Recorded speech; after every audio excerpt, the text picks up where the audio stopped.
All right, folks. We are here for episode 11, I think, right? Yeah. Awesome. Which is crazy. I can't believe we've done 10 already. That's nuts. Yeah, 10. That's a lot. 10 feels like a lot. It's not nothing. And so we thought that this would be fun. Nick and I thought this would be fun to just have us in here, and we're going to highlight and clip in some of our favorite episode points from each episode. And there's a lot of really good stuff in here that we've been doing our notes on. But before we get to that, I thought it would be fun to mention that we have had historic flooding in our area in the last, week? Yeah. Like 3 times? Yeah. At this point, overall, it's been about a week of just flooding. Flash floods. Tragedy. Really crazy weather. And Nick's house was a little bit underwater for a little bit. We got that taken care of. That was a fun time. Yeah. So, if I may, a podcast about You may. faith and, fatherhood and not so much business in this topic, but I think, I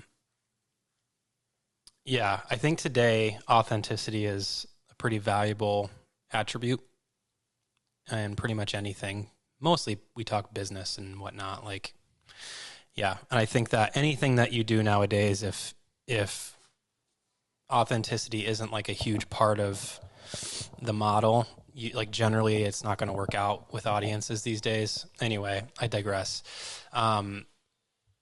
When the big first storm happened on Wednesday and our house was starting to take on water, long story short, I don't think it was 20 minutes, and Brock lives 15 minutes away from me. I don't think it was 20 minutes, and Brock was there helping out. And I think that if you take one thing away from the podcast, it's that we're not interested in not practicing what we preach if we're preaching anything. But, Yeah, okay, I try to get emotional. Find yourself a group of people. If it's your family, that's a huge blessing.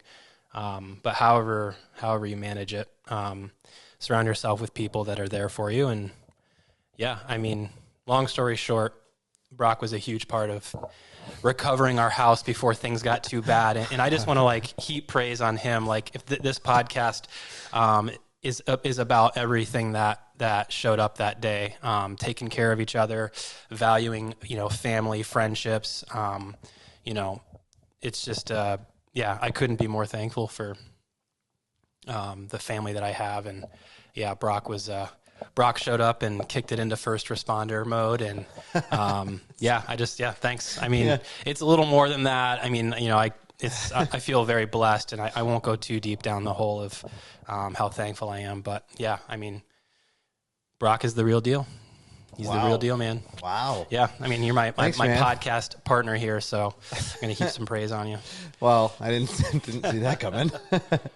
It's what you do. Speaking of the flood. Yeah. Speaking of flooding, I'm not crying. You're crying. Yeah, and the whole family's like that. Brock was raised that way, and it's a part of who he is. And it's just such a blessing to be in a family that shows up when you need them, and Brock is carrying that on to the next generation. That's for sure. Yeah, I think. Well, thank you. I was happy to help. You're welcome. You would have done it for me, so Absolutely. That's what it's about. Absolutely. And no, it's the biggest thing. It's not really me. It's a testament to my parents and our family and the unit and the cohesiveness. And I think even this community, I think people would have come by. I drove up your street a couple of times to go get pumps and different things, and the people would stop me on the road and be like, "What can we do to help?" And that's a cool thing. Yeah, that's a cool thing. You do that for people that are close to you and even in your community. So that's cool. Yeah, for sure. But we got that straightened out. And rough week for the whole village though. I was fine until the house was flooding. It was whatever, it's happening. You take care of it. And then I drove into town for some fans and whatnot, and I saw how bad it was in town, and I didn't know that. It was the first time I'd seen anywhere but my house, and I realized, it's bad everywhere. Right. And that was a bummer. That was a huge bummer. I had the same realization because like where you are is kind of a lower land for where a river is, and it would kind of make sense. Maybe there's be some flash flooding there. And then when I drove into town, I'm like, oh, it's everybody. Yeah, it's pretty bad. I've never seen that before. Well, okay, so when we were in Milford, we would get hurricane rains a lot. So the first responders would be out taking care of drainage issues and whatever. But sometimes they would be flooded so much over like cars and stuff, and people would be kayaking past them. But no, so like I've seen flooding like that, but around here, like this is not an area that floods. Yeah.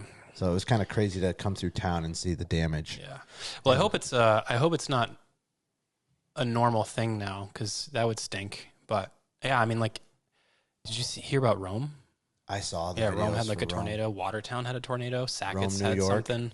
Yeah, I feel like every year we're getting like tornado warnings, and now we're getting, our house had a little bit of flooding last year as far as like the yard goes, but nothing crazy. And now this year it got worse, and yeah, I don't know. Yeah, I hope it's not a permanent thing.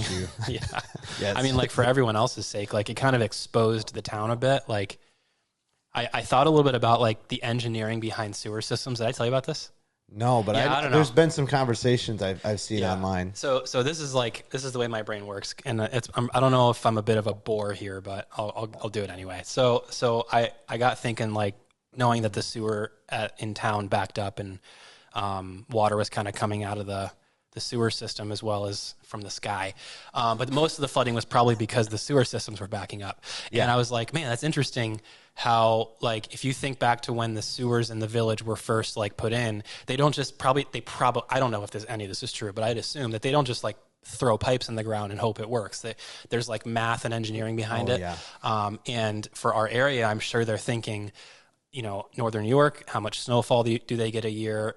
What's the average precipitation? What does the snow melt look like in the spring? And they do all this math, and it pumps out this answer. We need this big pipe. We need this much pipe. It needs to be at this grade. At this, and they've got it all figured out for what you would expect in our area, climate-wise. And then they didn't factor in flash flooding. So, like, the pipes, maybe, like, the sewer backing up, like, it's probably just, like, a basic sewer failure, but there's like a reason behind it, which I find fascinating. Like it wasn't, I use failure loosely, but it was an engineering failure. It wasn't an accident, which I think that, I don't know. I thought that was kind of interesting. Yeah, it's kind of a weird thing, especially when it's a 1 in 1,000 years type of storms and floods. And we've had some crazy weather. Yeah. This past week we were at a ball game, and I was standing there with Elliot Martin, our friend, after the game, and a lightning bolt hit. And I live like 5 miles away from the ball field. Yep. And it hit probably where I would assume would be close to my house, something to that effect. It was the loudest thing I have ever heard. Mm-hmm. And I could hear it cascading like audibly for miles and miles. And it didn't stop. It was like, usually it's like boom, and it kind of dissipates. Mm-hmm. This got bigger, and it felt like as it was going, it was getting bigger. That's crazy. Craziest thing I've ever seen. Yeah. The lightning in this storm was like the craziest I've ever heard, and it was super close. Well, yeah. It was like apocalyptic. It was a little scary. Yeah, it was scary. As we were like, standing in 2 feet of water outside my house, and like I said earlier, I was pretty chill most of the time, just trying to figure it out. But I had a moment of running around the outside of my house. Lightning started in the downpour, and it felt like it was cracking every 5 seconds, a quarter mile away. It was so close, and I got a little nervous for a second, and then I kind of paused, and I looked around, and I saw Tyson in the tractor. He's got big rubber wheels, but whatever. I saw Tyson in the tractor. I looked over at my neighbor standing in 2 feet of water, shoveling rock. Like, we're all standing in water, and I just kind of stopped and was like, whoa, like, this got a little dangerous. And I don't know. It was... Right. It was nuts. I kind of took in the scene around me, and we had gotten warnings, like the Weather Channel or whatever they'll text you warnings and say, severe thunderstorm warning, here's what you should do. And then when the tornado warning started coming in, they were like, there's conditions very close to you. You're in the path. It's very likely that a tornado is going to touch down. Go in your basement. That's what it said. So I'm like, okay, like I've got 2 little girls here, and my wife is here, and so I am like prepared to just be like, okay, grab them, let's go. Yeah. I'm standing outside in my front porch, just looking at the sky, just trying to see if I can see anything that would warrant us like getting down here and sheltering in place. We ended up coming down for a little while because it got a little crazy. But the rumbling sounded like nonstop lightning, which they say this is pretty typical with tornadoes. It's kind of like a train coming in or just a constant lightning and thunder rumble, kind of just like, and that's what it was. So I was like, oh man, like we might be, and all those thoughts go in your head. Like, okay, I hope our basement can hold us. Yeah. Right. Do we have the screen today or no? No, I don't have it. Gotcha. But we can overlay some videos. Yeah. Yeah. Anyway, it was crazy. I knew it was getting bad when I walked out to my shed to try to close the doors, and I was in waist deep water and had a hard time getting back. That's when I knew it was bad. Yep. Yep. And random places around our county, like I would be driving on like Snell Road, for example, right over here. Yeah. And I drove by a house that had like 4 feet of water in its garage. Yeah. I was just like, did you drive by any fire trucks just pumping water out with their hoses? Yeah. In town they were doing that a lot. Yeah, it was nuts. And then it happened again yesterday. And a little bit, a couple of days on Wednesday. This was last Wednesday, yeah. Okay, let's see. This is like round 3. This has been like round 3 in a week and a half. 2 days ago, it rained pretty hard, and then yesterday, the Loudville got flooded again. Yep, flooded out the fair. Flooded out the fair, the one day I was looking forward to all year, the parade and the fireworks. But, okay, so we are going to eventually, for all the listeners, we're going to eventually have kind of like a simulcasting ability here so that whatever we're looking at on our computers or we're talking about, we can pull up on there and you'll be able to listen with clean audio and watch for yourself, and we'll be able to react to things. So that's going to be kind of fun. But back onto the main track. Let's see, this is kind of like an intro segment. We are going to be talking today about some highlights from each episode up until now, which is the first 10 episodes. And that's going to be really fun. We have a bunch of notes here that we're going to go through, and we'll overlay the clips in post. So like when we're talking about it, then we'll just let people be able to see for themselves, because there is some crazy powerful stuff that people have been sharing with us. I have learned a ton, and that is a really fun thing for me. There's people been on that are super smart in totally bunch of different areas: real estate, investing, business, leadership, families, entrepreneurship, adoption. Like it's been wonderful. So we'll get to that, and that'll be the start of the next segment. But to finish out this segment, I want to talk to Nick briefly about your Spartan race. Why? What were you going to say? Our sponsors. Our sponsors. Don't have any of those yet, unfortunately. Okay, so the flooding happened, just a segue. The flooding happened, and then once it was kind of under control and cleaned up that night or the next day? That night, yeah. Okay, that night. Next day we kind of like did, we're working on the aftermath. The secondary cleanup. Yeah. Secondary cleanup, yes. That day we had it all. We slept in the house that night. Like it was fine. That is kind of crazy to think. When I got there, I was like, oh, man. Yeah, we had it taken care of in like 4 or 5 hours, and we wouldn't have been able to do it that fast without the people that came to help. That's for sure. You did I tell you this, how Dad called me? So Dad lives close to I heard, but yeah, it's hilarious. Go ahead. Yeah, okay. I'll tell it.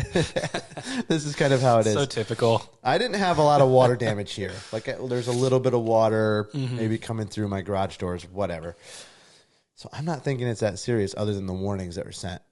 And Dad calls me. Dad lives close to you. That's Will. He was our guest on our 8th podcast. So go check that out. And episode 8. And he called me and said, hey, how you guys doing over there? I was like, we're doing good. We're fine. And I said, how are you guys doing? He's like, oh, we're pushing back water from the basement. They had their own problems. They had some problems. They're close to a river. Same river, actually. And he said, I'm actually on my way over to Nick's right now. Well, the coverage for cell phones isn't great. No, yeah. It's we don't have any coverage at our house, and it gets worse and worse as you get closer to our driveway. So the internet matters. Yeah. And the internet was out. Yeah, it was already out at that point. Okay. Yep. And so he calls me, or I'm sorry, we're on the phone. He's on his way over there. And he says, Yeah, I'm on my way over to Nick's right now. I'm just checking in on them to see how they're doing. And as I'm listening to him, he's like, I'm pulling in right now, and it's kind of like the choppy. I'm starting to lose him. And he goes, oh, my goodness. Oh, my goodness. And then it goes, beep, beep, beep, beep. Oh, you can't make it up. So here I'm thinking like, What is going man, on? and you can't call him back. You know, you No can't. wonder you got there so fast. You're like, they're dead. Yeah. The house is Yeah. now a boathouse. Yeah. So I told Stephanie, I said, I gotta go. She's like, I gotta go. Yeah. So I grabbed my rain boots and my rain jacket and I forgot my policing rain jacket. So mad. Like the big, huge Nice yellow one. Yeah. Dang it. And I got soaked. Yeah. But I thought that was doesn't funny. help He was much. like, oh my goodness. Oh my Yeah, goodness. as he's rounding Beep, the corner, seeing like how bad the flooding is, and then the last Right. thing you hear is, "Oh no!" Oh no. Yeah, And oh it was my goodness. shocking. When I pulled up, Oh, yeah. like Our house looked like a raft in the middle of a river. it did. Our Yeah. entire acre and a And your half lawn backyard turned had into a a river. full like there was Raging river. waves. Yeah. Raging river in That's your what was hard to backyard. walk back in earlier. I went out to the shed and I was like, I don't think I should have walked out here. I didn't know how deep it was, way in the back of the backyard. It's insane. Yeah. It's insane. It was nuts. It's insane. Okay, Oh so my goodness. Oh my goodness. Yeah, so that was 2 days before we were supposed to leave on our family. We had a family vacation planned. Yes. So that was super annoying. Like, that was honestly like, yeah, for 9 months we had this vacation planned, and we were going to go away for the weekend to a water park and have a blast, and the kids were going to, yeah, it was going to be a really fun time. And part of the reason we were going is to run a Spartan run that we had planned, and we were going to make it a weekend, and we were going to run the race on Saturday, but spend Friday, Saturday after the race, and all day Sunday at the hotel playing at the water park. It was a whole fun thing we had planned. Where is that? That was at the Great Wolf Lodge in Pennsylvania.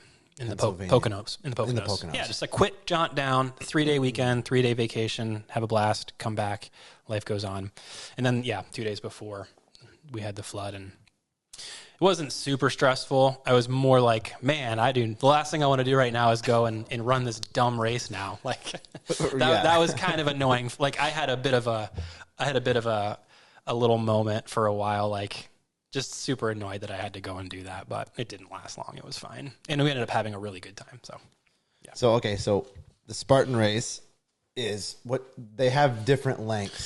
So Yeah. what length was this? We did the 10K. They have a 5, a 10, a 21, and they even have an ultra 50K, which is so probably like you get a medal at the end, and I think you probably have. Maybe if they did it back then when you did the 5K, they give you like a third of a medal. Oh, okay. So now they give you like a third, like a piece of the pie, like a third, and then you get, if you do the 5, the 10 is another third, and the 21 is the last third. But then there's a 50K, and they don't have a piece for that. So it's like They just give you a full medal maybe you just get your own. Yeah, if you do the 50K, How far is that? Get your own medal. for all the. I'd assume it's close to a marathon is probably the mark. Let's see. I'm gonna look it up right Yeah. now.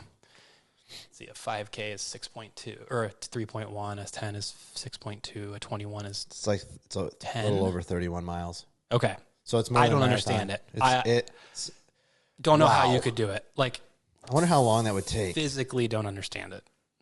We did the 10K, and it was rough to finish. I don't know. 10K. Yeah, how So you how could far do is that? that was 6.2 miles. Okay. All right. 6.2 miles and 5K is like Yeah, like it's 6.2 miles of 3. insane elevation. It feels like you're running way more than that but yeah. Anyway, It was in the mountains in the it was, Poconos. it so was in the up mountain. Poconos. Yeah, it was at a ski mountain, and it's the fourth. It's Spartan's fourth hardest course. So like we Really? chose a rough one to start. Yeah, Okay. Yeah. So it's like the elevation. the elevations is what determines was how really hard getting it ya. is. Yeah. Kerry we ran Herbine 2 full ascents. Oh yeah, was Kerry. our 4th guest. Yeah. Let's look at the notes. 4th. Yep. He was our guest on episode 4, and he just kind of slipped in at the end that he does stuff like run that for fun. ultra marathons. And I was like, Yeah. oh, can we have a whole podcast about that? So Kerry actually would do really well at these probably because we learned quickly that the people that succeed at these Spartan runs are the runners. The lightweight. who like the guys they're runners first, and then they get strong to do like the hard it's a bit of running and it's a bit of strength, but it's mostly running. Like you got to be able to okay. the obstacles that they make you go through are very strength oriented, and like so you do have to be strong. But we noticed that as going through the whole race at different parts, there were guys that were ripped who were right along with us, pacing with us and struggling. And it was like, okay, yeah, those guys are, look like CrossFitters, like really jacked, really strong dudes who were struggling right next to us. And it seemed like the runners, at one point in the race, we had a guy yelling from behind us, like 4 miles in, we're exhausted, on your left. And he goes running by, and he was a smaller guy who was obviously a runner, and he was just cruising right along. And so, yeah, it's the runners who get strong that do the best. And it was us and, the ripped guys in the back, just trying to finish. It was amazing. You mean all the ripped guys in the back? Yeah, me with all the ripped guys and me who was also ripped. Yeah, well, honestly, the hardest obstacle, there was one guy who was behind me who looked like a CrossFit guy. You could tell he was like, into that movement-based fitness. And he, at one point, because that was an obstacle where you're dropping the sandbag and doing the length and sets of like 5 or 6. Go 50 yards until your legs fail, rest for 30 seconds. Go another 50 yards. We'll talk about that at some point, I'm sure. But this guy is behind me, and he's dropping the sandbag every time I drop the sandbag to take a 30-second rest. And I just said, like, kind of like to him / under my breath, like, man, this is brutal. And he looks up at me and goes, he's right below me on the mountain. He goes, yeah, like, I'm just, I'm just following you. He said something like, every time you drop the bag, I drop, like, you're my pace. Yep. And I was like, thank you. But this guy was big. Like, he was super fit, way more in shape than I was. But like, yeah, but like he was just keeping up. And like, it was like that everywhere. The ripped guys were just puttering along like we were. And we ended up finishing 314th out of 1884. Okay. So we did respectable. We were really, 6. We were pushing it and trying to, do well. Top 6. Anyway, yeah, it was a good time. That's wild. Brutal. Yeah, brutal. We'll have to have Corwin on and talk about it, and then we could do like a whole thing. Corwin, Evan, and Jason Melby from Carthage. We gotta have them on and talk about it. It's a blast. That'd be awesome. We can fit 5 people in here. We'll figure it out. But we'll figure it out. You and I will share a microphone. We'll just go back and forth. I don't need to say anything. I wasn't there. Maybe you can just lead it. Corwin can talk about how much faster he would have finished if it weren't for us 3. Oh, dude. He did the 21K. Oh, he went and he did. Okay, so he kept going. That was the last. No, I mean he's the last one that he did was a 21K. Oh, I saw. So this would have been like relatively easy for him. And YouTube plug Adventures with the Christmans. That's Corwin. If you want to go see that. Yeah. Somehow he did a 21K. So imagine getting to the end of the 6 miles and being like, another 10 miles to go. Like that's the 21K.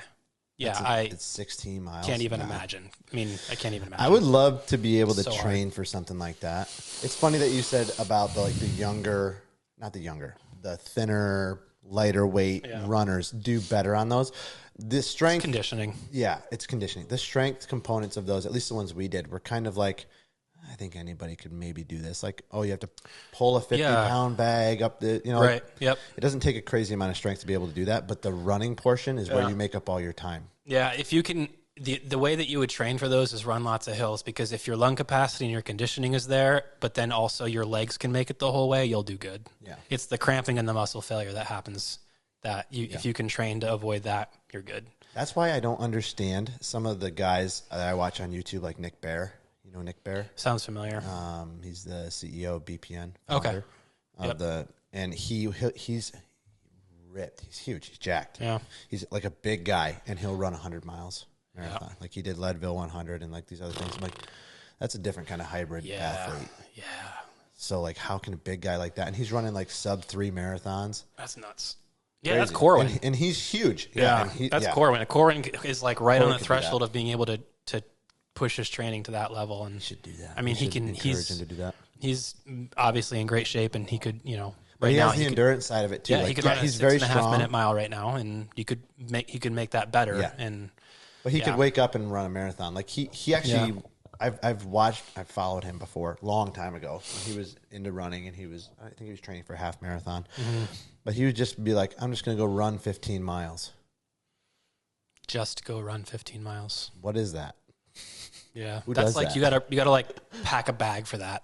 Like I'm taking a Yeah. 8 bananas, 4 liters of water. Like, and a little how do you fanny just pack. go run 15 miles? No, it takes so much time. It takes so much time, and it's so much stress on your body. Yep. Like, I have joint issues, like from playing ball and different things that I think, like some injuries. And if I go run 2 miles, like my ankle hurts, Right. like my lower back hurts, my joints are just.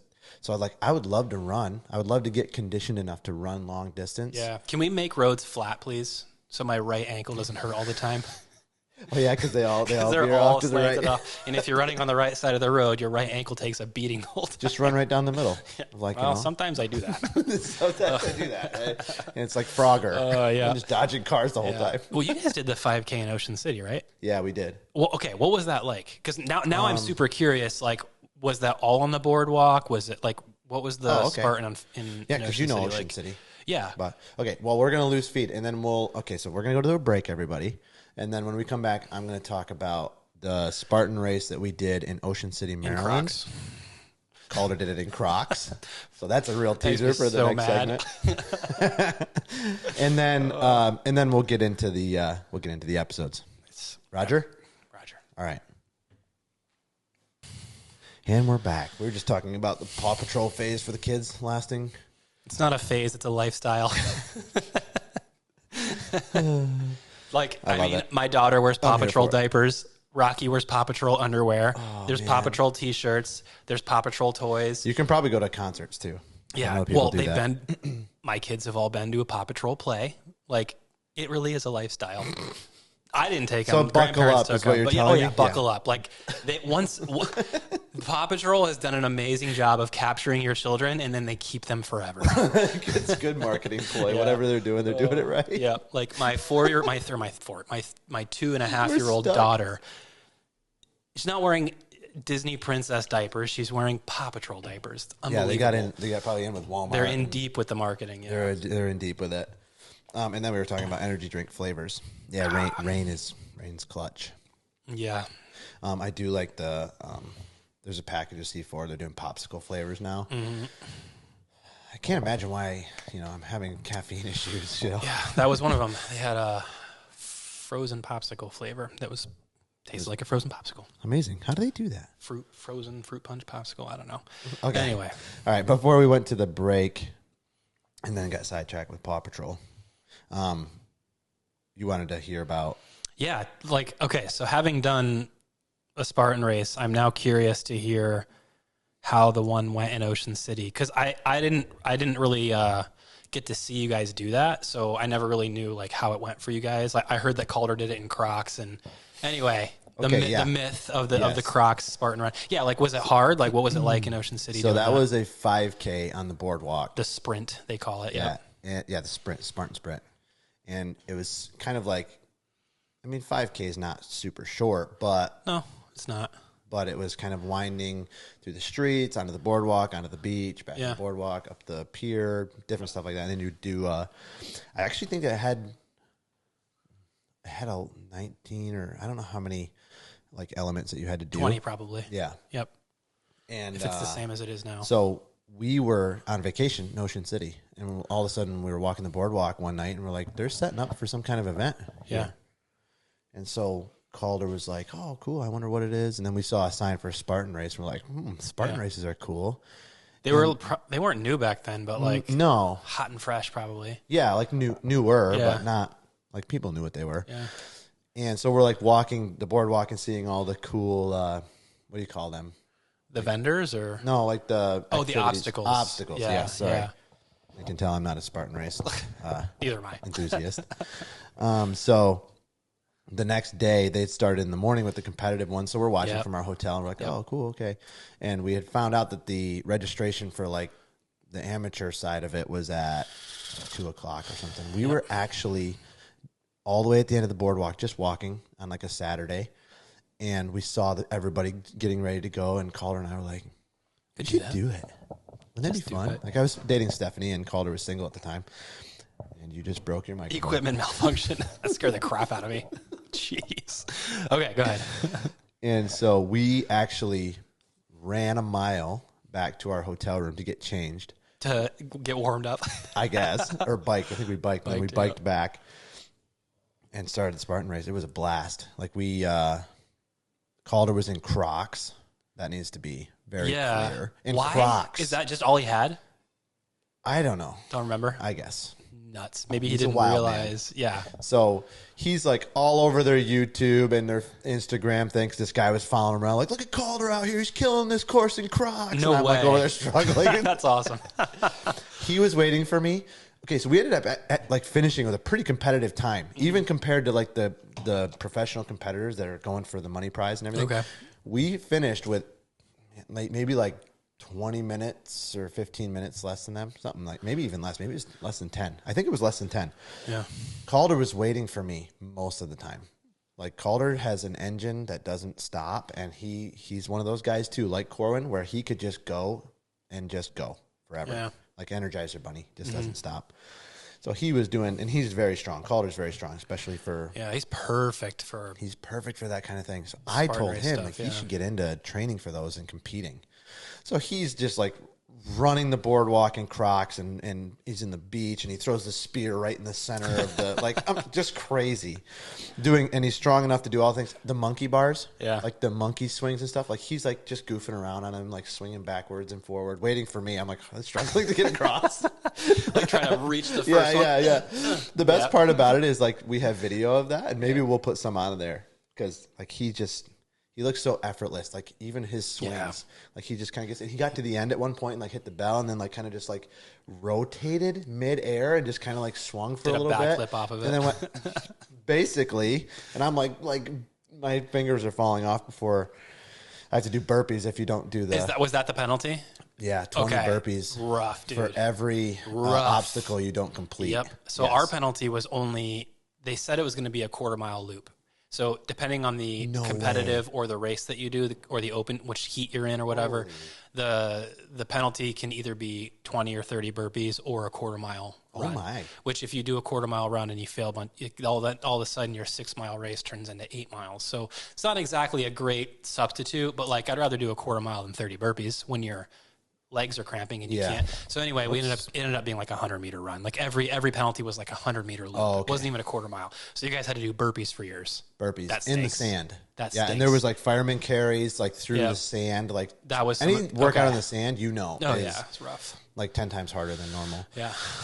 Yeah, but he had no problem. There was one where he had to take a spear and throw it into a thing. I went first and like missed the thing by like an inch. He's like, and I told him like, you got to aim high. He's like, got it. Boom, right in the middle of it. I'm over there doing burpees. He's waiting for me. Didn't do the penalties with you? What a guy. Unreal. Unbelievable. I was almost done by the time he got up to throw his spear. But spear throw was hard. So much fun. So much fun. And like we got done with it and you get a medal and a t-shirt. And it's like it's a cool thing. Yeah. Like, they do a good job marketing those. And it's a lot of fun. Not too hard. Yeah. 5K is not too hard. So the only difference it sounds like is, what was your elevation like change? No, we were at, none. Or boardwalk? Yeah, no, just this was the sand a big part of it though? Yeah. That would make a difference for sure. So maybe that's what they were thinking is like, we're going to have most of this course on the sand and that's going to be brutal. Yeah. Imagine doing that 5K up Snow Ridge like twice and like that being the course. It was brutal. Yeah, that's crazy. The 5K sounds like a piece of cake now. Like that sounds like it would be fun. It would be fun. Yeah. I'm sure it's not, but you know what I mean. Like they've had it there before, but it never fell when we were there. Yeah, and so that was just kind of like an opportunistic thing. But I actually told Stephanie and I told Calder, like if Calder would train for those, I would expect he would win those. I would think so. I mean, he's the right composition. If I could finish 300th in 2000. Calder could win one. Like he could be up in the top 10 or whatever. Yeah, and those prizes are no joke. They're like $1,000. I think Corwin said something like $10,000. Okay, for the bigger one, depending on the race. Doesn't surprise me. But like if he would train his endurance, like he has the right combination of speed, strength, skill. I watched stamina. a guy. I mean, they teach you technique on all the obstacles. Like if there's a straight rope climb and they're trying to teach you how to do your Calder feet. Flew up that night. Yeah, Calder would just. I watched a guy at the end without his legs. Yeah, I watched a guy at the end literally just pull himself up with his hands. That would be Calder. Yeah, he would just hoist himself up, and then he would. The hilarious part about that is, while we were both doing the Spartan race, Stephanie was there. We were dating at the time, so she was new to being around the family. And so she's cheering me on some, but Calder's doing so crazy good that everyone should be like, wow, Calder, amazing. Oh my gosh. Oh, every video we have. Yeah. Yeah. Oh, that's I'm good, sure Brock. you were Nice doing try. way better than Good you're letting job. on. You're like, I was in my bulking phase back then. Yeah, guys, I wasn't those as are my- lean as I am now. So every video that we have is her being like, wow, Calder, amazing. I'm like, hey. Yeah. Anyway, that's hilarious. That's all besides the point. Yeah, good times. We should find more of those to do. Yeah, the longer ones, I would have to train hard for I those. think I'd agree to a 5K. I would probably do a 10K again and train a little more for it. I'd do a 5K. Some of the 5K and the 10K at this event were sometimes in tandem. You would be running next to the lane that says super this way, sprint this way. Oh, okay. And so you kind of see and then they would kind of cross paths every once in a while. Yep. In the part where the sprint, the 5K, said sprint this way, and then super this way, and the sprints was towards the finish line. We're at our 3 mile mark, and they're at their 3 mile mark, which is the end for them. Yep. And you're watching them run off to the finish line, and you're like, I'm only halfway done. And it's misery because you're like, yes. I wish I was them right now. Oh. Yeah, I could do the 5K again and probably be, I don't know. It's a good feeling. It's the hardest thing I've ever done physically. Really? Oh, yeah. Yeah, 100%. I mean, it's just the elevation and the climb. The longevity of the difficulty. It was 3.5 hours of, pushing yourself for, which, maybe I haven't done a lot of hard stuff, but physically I was it was hard. It was the hardest thing I've ever done. I thought back to high school football and the 2 weeks of camp that they're trying to get you into shape. Oh, those are wicked hard, but you do it for an hour and two, and then you go home and do it the next day. And it's it's mentally hard. This was physically the hardest thing I've ever had to do. Okay. Good. It was just difficult, rep wise, my muscles were tired. I didn't want to keep going, but you have to because there's only one way down the hill. Just from a purely physical standpoint, it was super, super hard. Yeah. That's awesome. Yeah. Get on a bench and bench press 225 as much as you can, and then you have to keep doing it after you're done. You hit failure. It would just be hard. That's all I mean. Physically, it was super difficult. Yeah, pushing past your threshold there. Yeah, it was definitely that's fine. harder. Yeah, we didn't get to video it. None of us had a GoPro. Oh, really? No, Corwin wanted to have a GoPro on, and we didn't get to do that. But for the YouTube channel? Yeah, probably a good thing. See us back there heaving. But anyway. Yeah, but then we could have used it for the podcast. Yeah. So selfish. Okay, right. we'll definitely have him on again. We'll have Corwin on again. Yep. And he was our 3rd episode guest. But cool. All right, so let's get into the recap now that people are all right, I've just been waiting for the recap for the last 30 minutes. Let's just get to that. What do you have? Do you want to talk about? Okay, so the first episode and the second episode was us interviewing each other, so people kind of had an idea who the hosts were. We could spend the next 2 hours recapping that if you want. Nothing else. We are trying to keep this to 10 minutes per episode. I don't think that's going to happen. Okay, so do you want to do those two, or you want to skip those? No, it doesn't matter. Okay. All right, so let's do that. Talk about other people, not ourselves. Well, I actually do have a couple of things. Maybe I'll take the 2 takeaways from your episode that I thought were really good. Oh, okay, cool. I am the most interesting person I know, so go ahead. Not really. I'm pretty I'm actually the least interesting person I know. I feel like I'm pretty boring. Go ahead. Okay, so Nick was episode 1, and he talked about suffering in silence, especially as it pertains to men. Yeah. Yes, and that actually got a lot of traction online, believe it or not. A lot of people walking had highlight reel and could associate with that and relate to that. So we'll be putting those on there so you guys can watch the clips anyways. But that's pretty interesting. That is definitely something that is not talked about a lot, and I don't know why. I feel that most men can relate to that, and women certainly can too, but we're not women. Yeah, right. We're men. That's all we can really speak to at this juncture. But do you think that it's more personality and temperament, or it's not masculine enough to be able to? I don't know. Air your suffering. I don't know. I think that we're getting into dangerous space here. I think that there's something about, I don't know how deep you want to go on it, but social media culture it's become normal to say everything we think online, and we all have a platform to do it. I mean, it's as simple as having an Instagram. Like, anybody can just pop on there and say whatever they want. It doesn't mean you have an audience. You could have 4 followers, but I'm just saying, like, it doesn't matter how many followers you have. It's an outlet that I think is maybe used a little too much sometimes. Sometimes it's used as like a therapy. And I just don't relate to that. I just don't relate to, it feels good to put it online, and that's how I cope. But I think that a lot of our generation does feel that way, and I don't know that it's good. I think that maybe we need to be a little quieter online. I don't know. I think that, so is it personality? Maybe, yeah, for sure. Like, we're all different, I guess, but I don't think that it matters. I don't think that is licensed to, I don't know that means that gives license to handle it the way that our generation seems to like to handle it, is to put everything online and use the internet as a coping mechanism and share all of our business everywhere. And anyway, I'm not that upset about it. I think we all see what I'm talking about, and we pretend that we don't, but I think, you know what I mean? Yeah, so personality maybe, but I don't know that that's an excuse. Is there, you had touched on, in that first episode, you touched about how there's a nobility to it, suffering in silence, kind of like, it's easy to try to garner attention or artificial respect or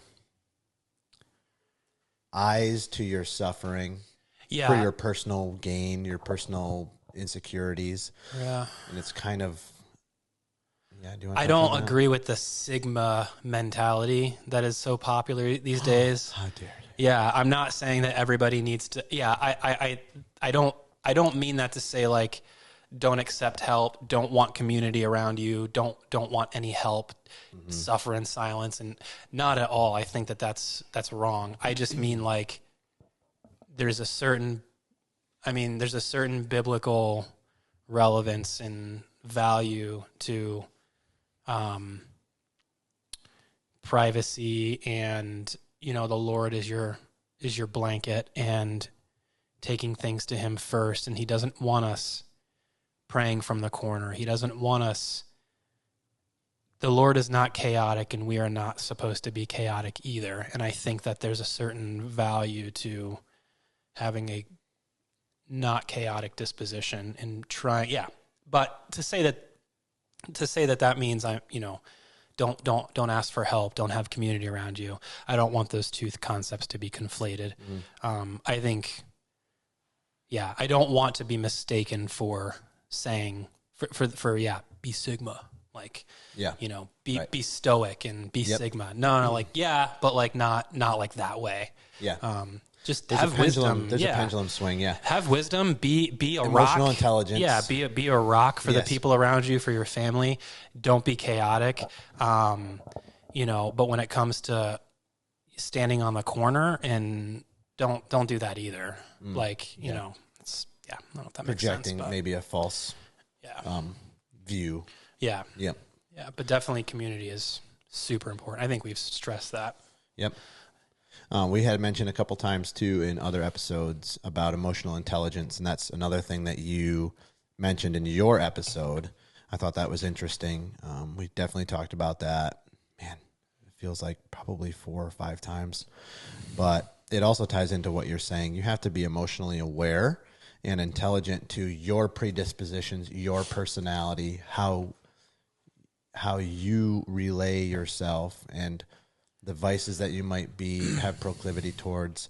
So if you're somebody who has an issue with vanity, then maybe this is something that you need to be more conscious of when you're posting stuff. Am I doing this to inspire somebody else? Am I doing this to encourage somebody else? Or am I doing this for me? Mm-hmm. And so, because I think that there's a lot of value to people posting stuff that encourages and inspires other people to do better, or to work on a part of their life that maybe they need help with. So where is the line for you? Because that was an interesting point from your episode I wanted to touch on, just emotional intelligence and how to navigate that in your life. Yeah, I feel like I'm only just now, like, I feel like it hasn't been something that I've used a ton in my adult life, and I feel like I'm kind of a baby, I feel like, when it comes to being aware of myself and my thoughts and stuff and how I affect people around me. And I don't mean that, like, I spent most of my life being a negative influence to everybody around me, but I feel like just in the last 5 or so years, I feel like I'm really trying to be more aware of myself when I'm in conversation with people, how I affect people around me, and like not only being aware of it, but like caring about it. If I'm being honest, I think I just didn't care a whole lot before. I maybe had a bit of an unhealthy, I think I maybe took like don't care what other people think a little too seriously. So, or I took it a little too far. Okay. And not that I think that you should care what other people think, but like just there's a balance. And so anyway, yeah, I feel like I'm relatively new at this whole how do I affect others around me with my words and my actions. But it's a big part of my life. I feel like I still fall short a lot, but it's something that I'm getting used to and I'm getting better at a lot in our business. Like, yeah, I think it probably comes, it probably is something that I end up having to, when it comes to running our businesses, is when I feel like I really have to focus on that. Because, when you're in charge, you just affect people around you differently. Right. And you have to be really careful, not in a fake way, but you just need to be really careful and conscious of how you affect people around you, because you're trying to lead people, and everything you do and everything you say and every way you look is under a microscope, and it is human nature. Yeah. So I do find myself having to, exercise, this idea of like just being aware of how I'm affecting people around me with what I say and do and how I look in my business is a lot. I think it's good leadership, and not a ton of detail there, but I don't know, just being careful how you communicate. We talked a lot about that in Kerry's episode, but being careful how you communicate, being careful with your words, being measured, thinking before you speak, and most of all, like just being kind, and it's been really good for me. I'm not an unkind person. I'm a good person, and I've never not been like I've never been a mean person. But like I'm just saying, like I do find that when you exercise kindness, it's good for your soul too. Like I don't know. I just think there's all kinds of good benefits to just being conscious of how you affect people around you. And I don't know, it's been good for me. There's a lot of power in kindness and emotional intelligence as well, because it's funny when like you're scrolling your Instagram feed or whatever, it's very easy to see the power in something negative or something exploitive or something dramatic, but then you see the power in some kindness, and you're like blown away by it. Like it'll make you emotional when somebody goes out of their way or is just kind to people. Dude, that's a superpower. Yeah. And I think even for people like me who like have always had, like I was raised well, I didn't stray going into my adulthood. Like I've walked a pretty straight path my whole life. Even for people like me, when you go out of your way to exercise, good leadership, kindness, and being cognizant of how you affect people around you, like there's always more benefit I've found. And even I've been surprised, like, oh wow, like I can still be better. Like the best of us can still be better the kinder we are to people around us. And like I said, I'm still a baby to that. Yep. I feel like I'm a bit of a late bloomer in realizing that. But that's the Lord's presence in my life over time, I think, has brought me there, and I'm just thankful to be there, I guess. I don't know. Yeah. Good. Yeah. So that was episode 1. Yep. We've got like 6 more minutes, 5 more minutes. Why don't you pick next?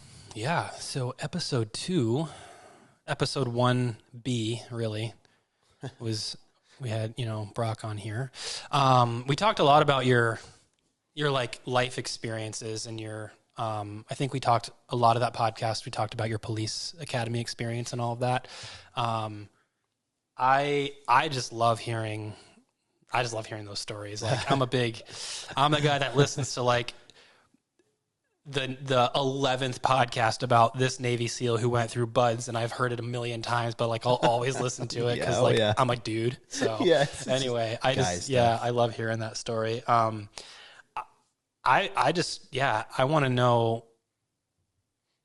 I think that people knew you before police academy, and you're not different. You've always been the same. You've always been the guy that would show up when your brother-in-law's house is flooding. You've always been that guy. It didn't take police academy or your career in policing to change. Like that's always been you.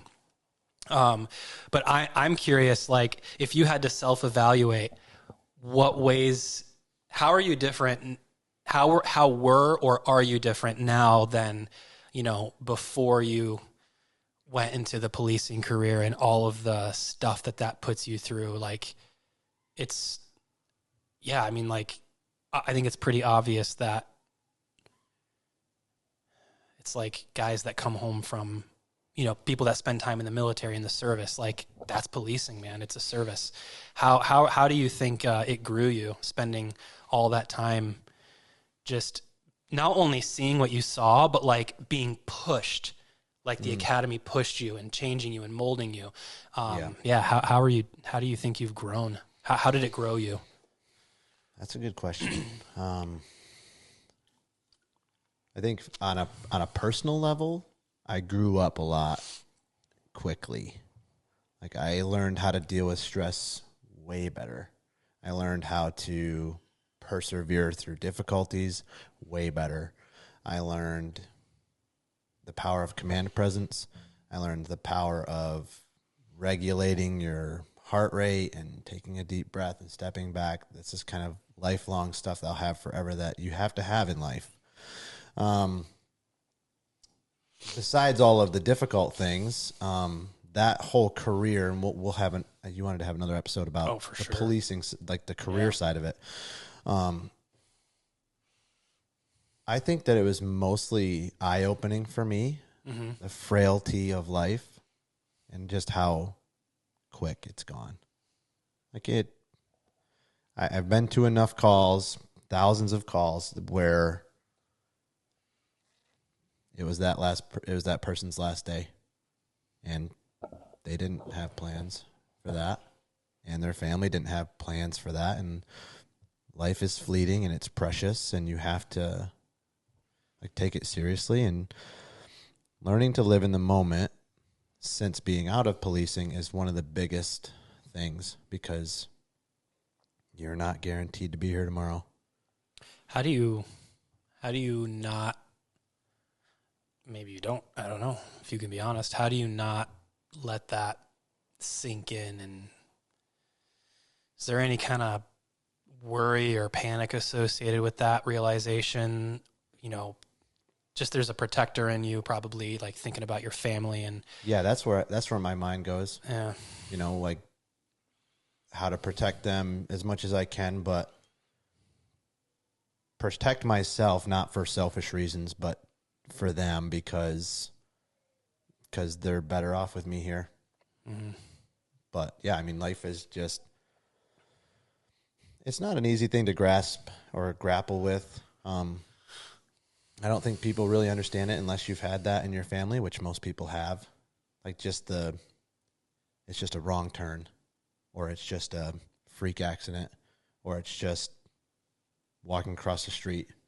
It's just, it was a whole realization for me, just how valuable and fragile life is at the end of the day, and how quick it can all be taken away. So like perspective will breed life change.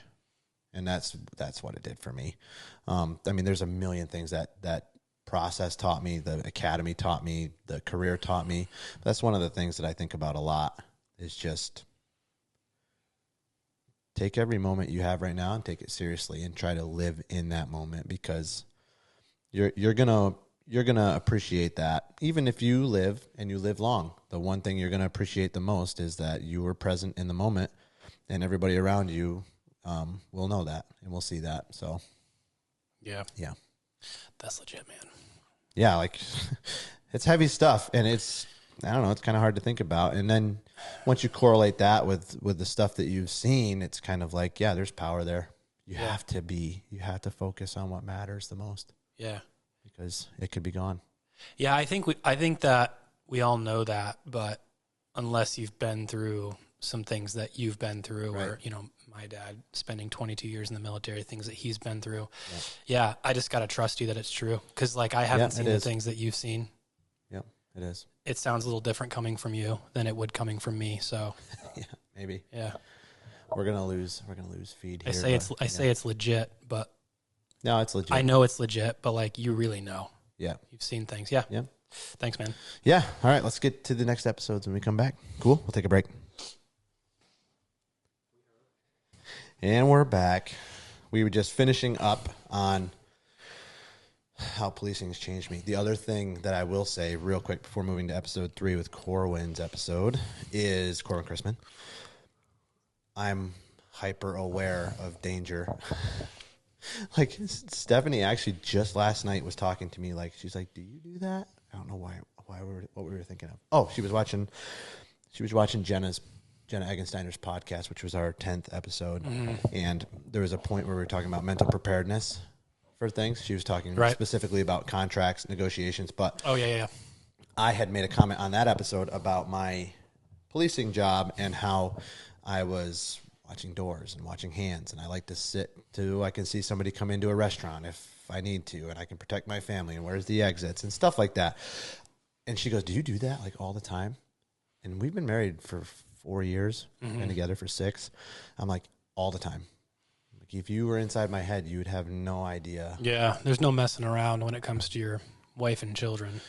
Especially them. Like, for me, like, yes, I want to be safe, but I am, I guess vigilant is the best word. Like, I'm not a worrier, and I'm not like bubble wrapping my kids. I would never, do that or get to that level ever. But I run scenarios in my head all the time of what I would do if. Yeah.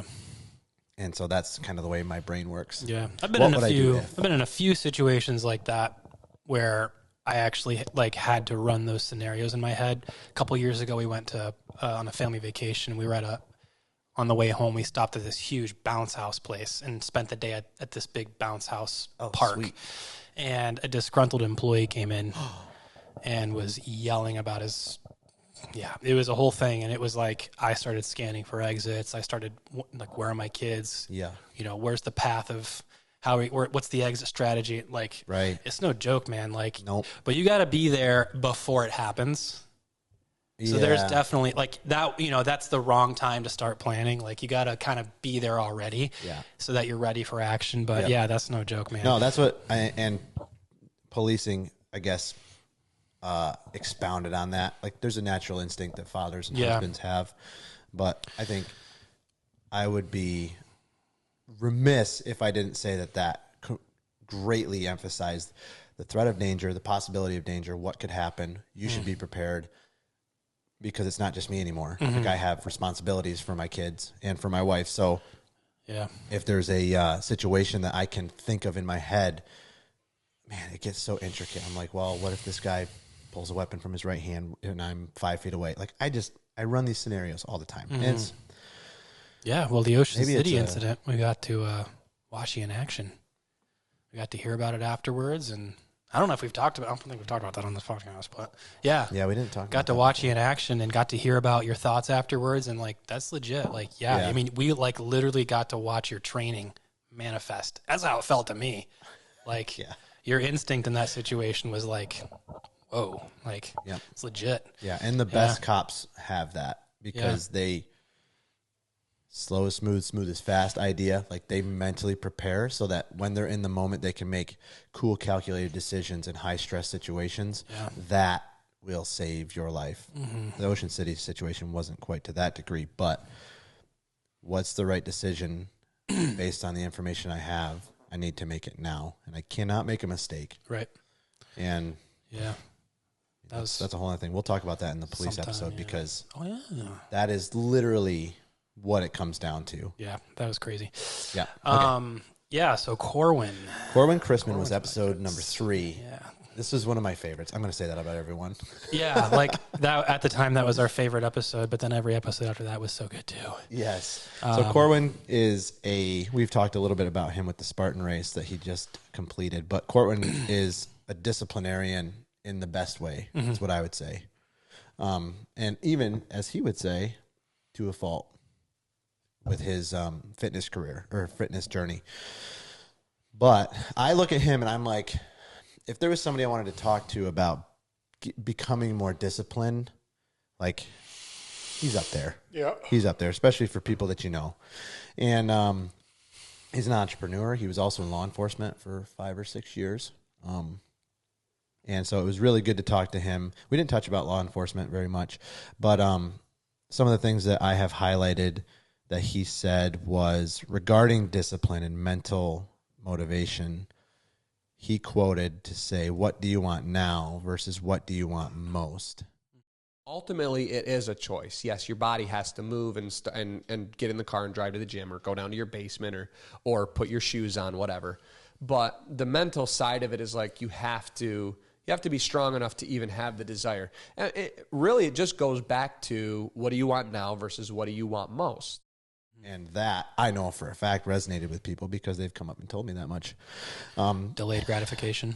Which is even harder in today's culture because everything is more instant than it's ever been. Exactly. Yeah. And more available. Like, if you want a cookie or if you want a fast food restaurant. Yeah, if you want fast food, you don't even have to leave your house anymore. Right. Yeah. So maybe the call for discipline is even higher because the prevalency and availability of those crutches or negative or unhealthy things are at your fingertips, literally on your phone. So I had somebody approach me saying that they were listening to his podcast and they're like flipped a switch in them and they're like, I'm changing now. And they've been doing it since then. And this has been, episode 3. So like 2 months ago. Wow. More than 2 months ago, and they've been staying with it. It's awesome. Yeah. It's like changing people's lives. So that was a good point. What do you want now versus what do you want most? Yep. I think everybody struggles with that on some level. Yeah. Trademark it.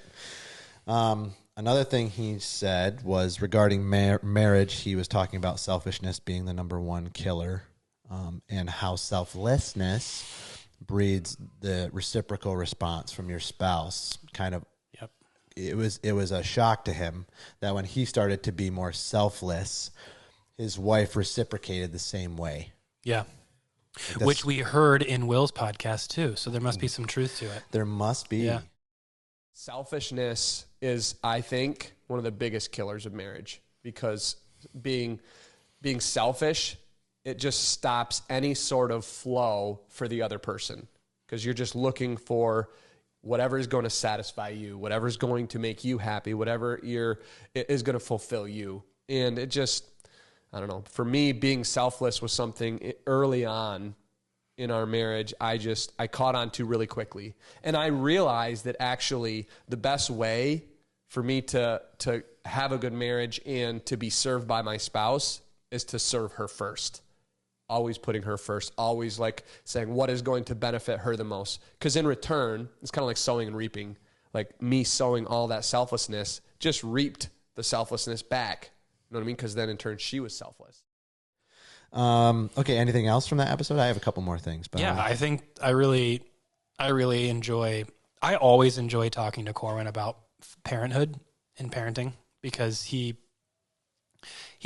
not only is Corwin goals when it comes to fitness and discipline, but Corwin is goals when it comes to parenting. #goals. Hashtag. Yeah, we were just talking the other day to Corwin about in Pennsylvania about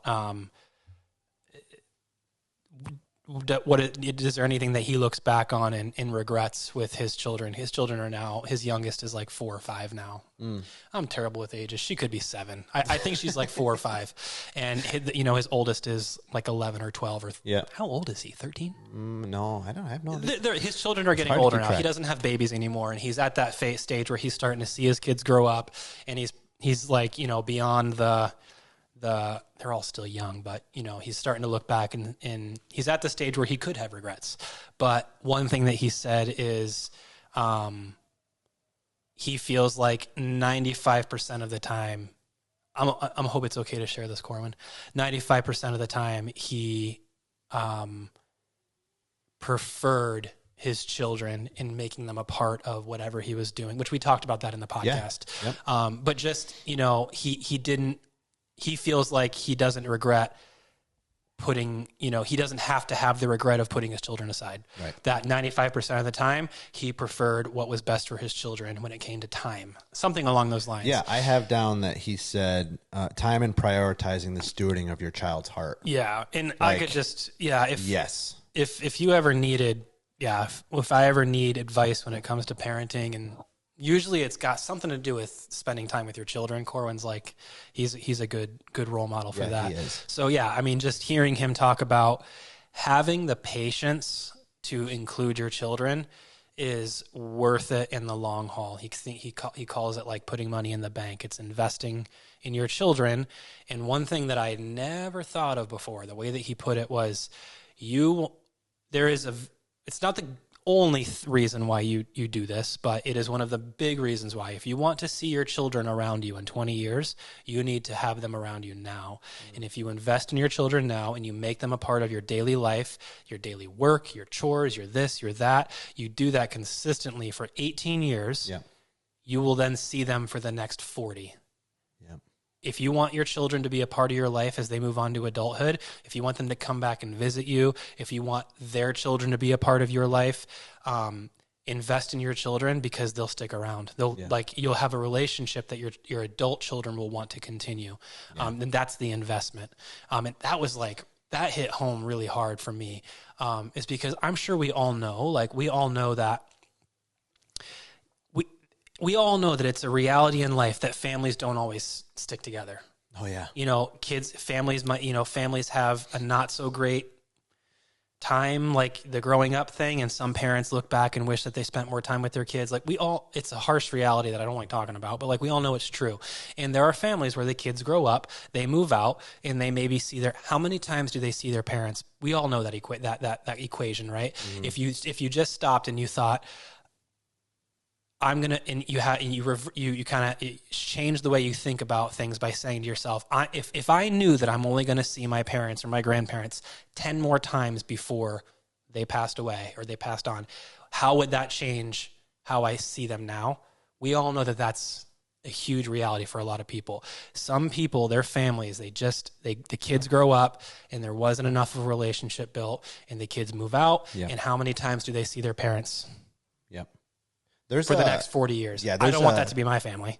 There is a calculation going around right now on social media that was done through a study. It says something like after you're 18, you have a cumulative average of 3 years for the rest of your life. So if you see them for 3 hours a month. Yeah, okay, that makes sense. So imagine that you live for your parents live for another 40 years after you're 18. Mm-hmm. You see them for 3 of those. Yeah. Total. I don't want that. So anyway, right. Exactly. It's that really hit home. That's one thing that I'll never forget is him kind of wording it that way, that if you want your kids to hang around, you want your kids to come back when they're adults and spend time with you, you spend time with them now. Yep. And put that investment into the relationship. Yeah. And honestly, we see that in Corwin's life, Corwin and his dad and mom and dad have a great relationship. Yep. It's almost like they're friends. You know what I mean? I want that with my children when I grow up. I want my kids to come back and spend time with me, and it's directly related to how much time I spend with them now. Mm-hmm. And I thought that was a huge takeaway. And if people take anything away from that podcast, that would be it. Yep. Spend time with your kids. Make a point to have them a part of your daily life. Don't shove them aside. If your number one priority is not providing for my family, your number one priority is stewarding my child's heart, you will look at time with them very differently. Because if my number one priority is just putting food on the table, which I'll say right now is ultimately God's job, if your number one priority is just going and making a paycheck so that you can do the other things you need to financially, your children will be left behind, and you will get 20 years down the road where your child is walking down the aisle getting married, will be gone. There will be no relationship there, and there's no reason for them to spend any time with you then at that point. The investment has to start when they're little. That's huge. The only two other things I had from that episode, the whole episode, I could put the whole thing on here, that I highlighted was telling your kids how much you appreciate and how much you love them often. That's so huge for little kids. Yeah. That's so good for their psychological health. And Do you find that easy? Do I find it easy with my kids? Yeah. Oh, yeah. Yeah, me too. Yeah. But I can say it all day. I don't know what percentage, I don't know how much it is it's talk is cheap. Like it's easy to do that versus like the spending time thing. But it's so easy for me. Yep. I love my kids so much, and there's nothing better than like telling them and kissing on them, hugging on them. And that's the best. I love doing that. My oldest is 2.5 now, but I'm actually like, there's moments where I'm trying, she probably doesn't understand. She's like, yeah, I got rocks in my pockets. Like you're right. But like, I'm looking at her and I'm like, just so you know, like you are so precious to me. Like I love you so much. You're doing, and then she'd be like, love you so much. It's like, okay. Because she's a girl, yeah. Because she's a girl, yeah. She's the best. Isla does the same. She actually responds. I tried that with Levi one time. I was tucking him into bed, hugging him. He was like 2 years old, hugging him and kissing him, like telling him, I'm so proud of you, buddy. I love you so much. I'm like, tucking him in. You're my firstborn. Loving on him. You're my firstborn, the heir to my estate. You're heir to my estate. And I go through this whole like lovey-dovey speech, putting him to bed, and just, man, you're my firstborn son. You know how important you are to me. And he's looking at me in the eyes and taking it all in. I can tell he's like really, listening. And I finish my speech, and he looks at me and goes, I got rocks in my pocket.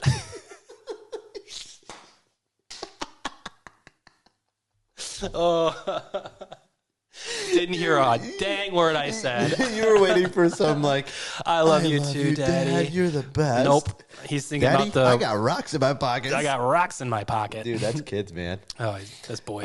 The last thing I have for Corwin's was he brought in a note from his daughter. Oh, yeah, that's right. As a real tearjerker. Yeah. We'll put that up on the screen for everybody, but it just shows the return on investment that you want for your kids.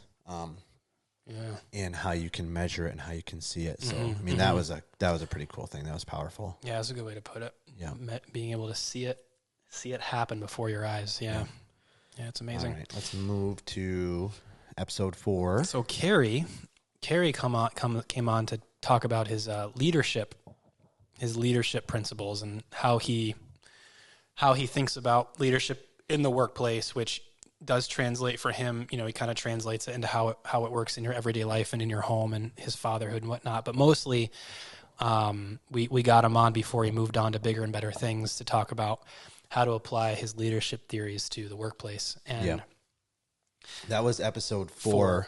And it's Kerry Herbine. He is actually now a CEO of a hospital, but at the time was a COO transitioning. The Lewis County Health System. Yep. Some of the stuff he said, the leadership avenues of the way he was directing the mindset of the leader was huge. And I, in my business, I have been implementing that since the day we had that podcast. I've listened to it like 5 times now. It is such good stuff. And it's a challenge to anybody who's in a leadership role in your family, in the church, in your company, anywhere. If you are in a leadership role, you have to check out that episode because it is so good. Right. The takeaway or the main driver behind his leadership method is love, like leading with love, and then everything kind of falls from there. I don't know that I've ever actually heard him say that specifically, but that's what it is. It's, Kerry is a believer, and there's obvious influence from that in his leadership method. And I honestly think that it's the first step. One is everything you do following this step is love first. Love for your the people below you on the organizational hierarchy, and the love for the people above you, because Kerry wasn't, quite yet top of the ladder. And so, rarely are you, right? You're always somewhere in the middle usually. And so it's not just the people that you're leading, it's the people who are in leadership of you. It's loving them too. Would you agree? Like it's love is the first principle, and then everything goes from there. Yeah, exactly. Because you can tell that his leadership axioms are so focused on the person and not systems. And he talked about that. Yep. And he said that that's difficult for him because he's a systems kind of person anyways. Right. Mm-hmm. So even being conscious of that fact is remarkable. Yep. But linking those two things with being emotionally intelligent and not assuming people's intent when you're in a leadership role over somebody else is a struggle for me in my business or with dealing with people. That's a relationship thing. I'm usually quick to give the benefit of the doubt, but if it's a recurring pattern, then I start to slip into the assuming intent. That's when it's hardest. That's when it's the hardest. Oh, okay. Well, this person is having the same issue over and over. It's because X, Y, and Z when I don't actually know. Yeah. And his idea is not to ignore. It kind of is to ignore, but I mean, it's not to pretend like in the back of our minds, we know that patterns exist for a reason. It's not to pretend like patterns don't exist for a reason. It's to admit that there is still a better way to handle it than to attack the reason why the pattern is happening. Like, for example, if you're in a business where, say you're in a customer service business and like you have an employee who consistently doesn't treat customers well. There is a very obvious, like it would be, you would think at first glance that you can make the assumption, you have a bad attitude. You don't love people enough for this position. You can see that pattern. Like we've talked about this many, many times, and you are still doing this one thing. And it seems like, okay, he's not saying that it's not true. What he's saying is that's not what you're going to talk about. And he would even say, don't let your mind go there, because there's a discipline in not letting your mind go there that I think that I've heard him. But like, we're not saying these patterns don't exist. We're just saying you have to attack it from a different angle. You have to say, what can I do to help this person? Not accuse this person of a pattern that exists, but we're not going to go there. You're going to choose to never go there. It's not the right thing to do, which I think is the biggest thing is people have to wrap their minds around patterns exist, but you're not going to attack it. You're not going to attack things with a negativity. Like you're not going to assume that that's what's happening, even though sometimes it feels very obvious. You're going to attack it from a better angle every time. Yeah, that's so countercultural because everybody assumes everybody's intent all the time. Yeah. Like you see, that's what we do by nature, not to keep bringing up policing, but like that's always, here's a 5-second clip of an officer doing something.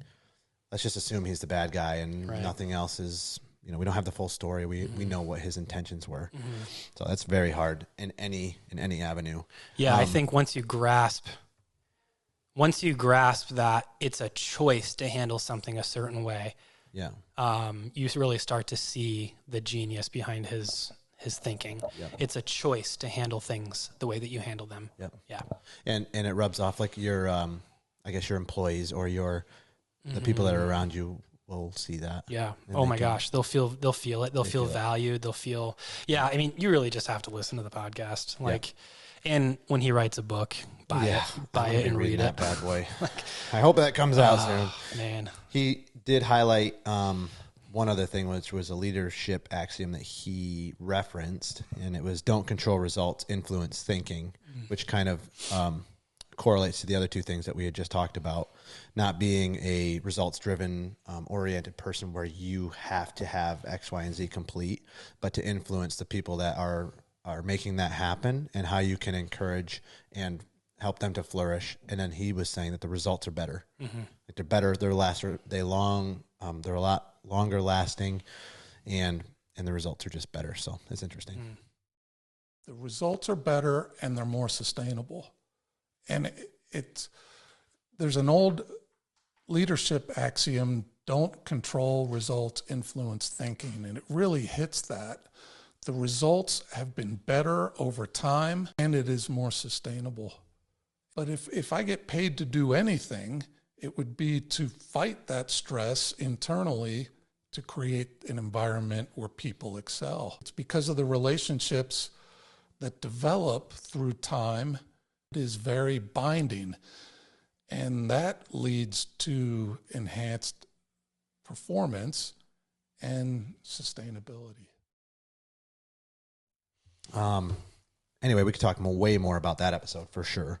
But in the interest of time, we will move to Dan Myers. Yeah, 2 heavy hitters right in a row. Right in a row. Dan Myers is the executive director of Double Play Community Center, and has really raised that up from nothing to start it as a nonprofit community center in our area.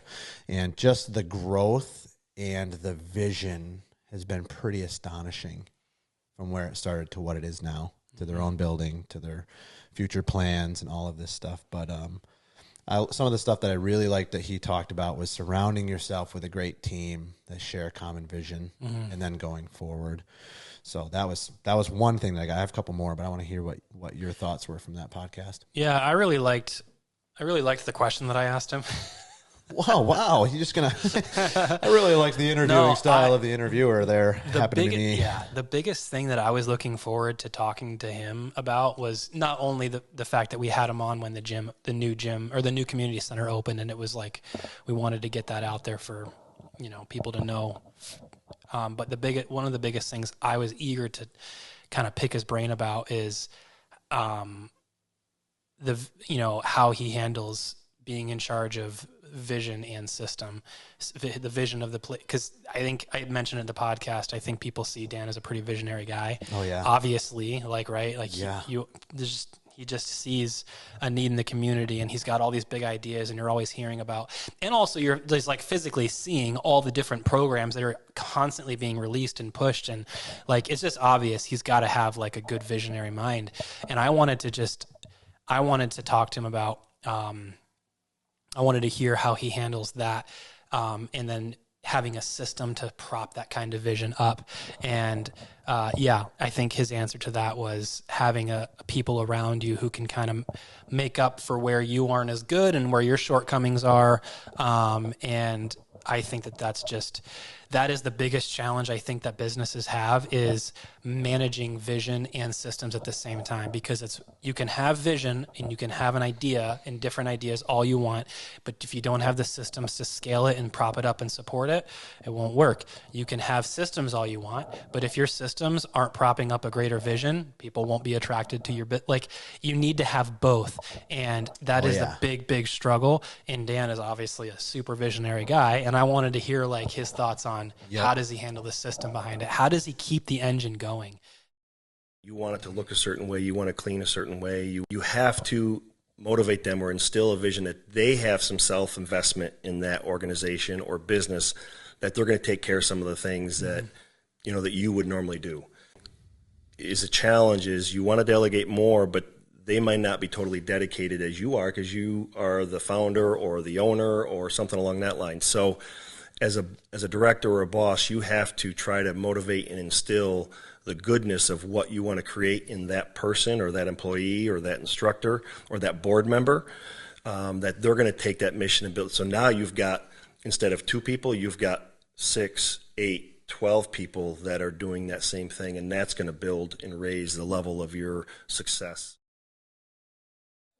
Just having people around you that help you in realizing like you cannot do it alone is huge. I think people realize like you don't have to do it alone. You can hire employees who delegate, who do things so much better than you, and you can value them for their work and what they're good at. And you can do that. You can have, obviously with a nonprofit, he's got the board to kind of help him along too. I don't know, just surrounding yourself with people who are better than you at things is the answer. And I don't know, I just wanted to hear it from him, and I thought that was great. Like, he's the man. And yeah, you don't see, we live in a pretty small community, and we are not short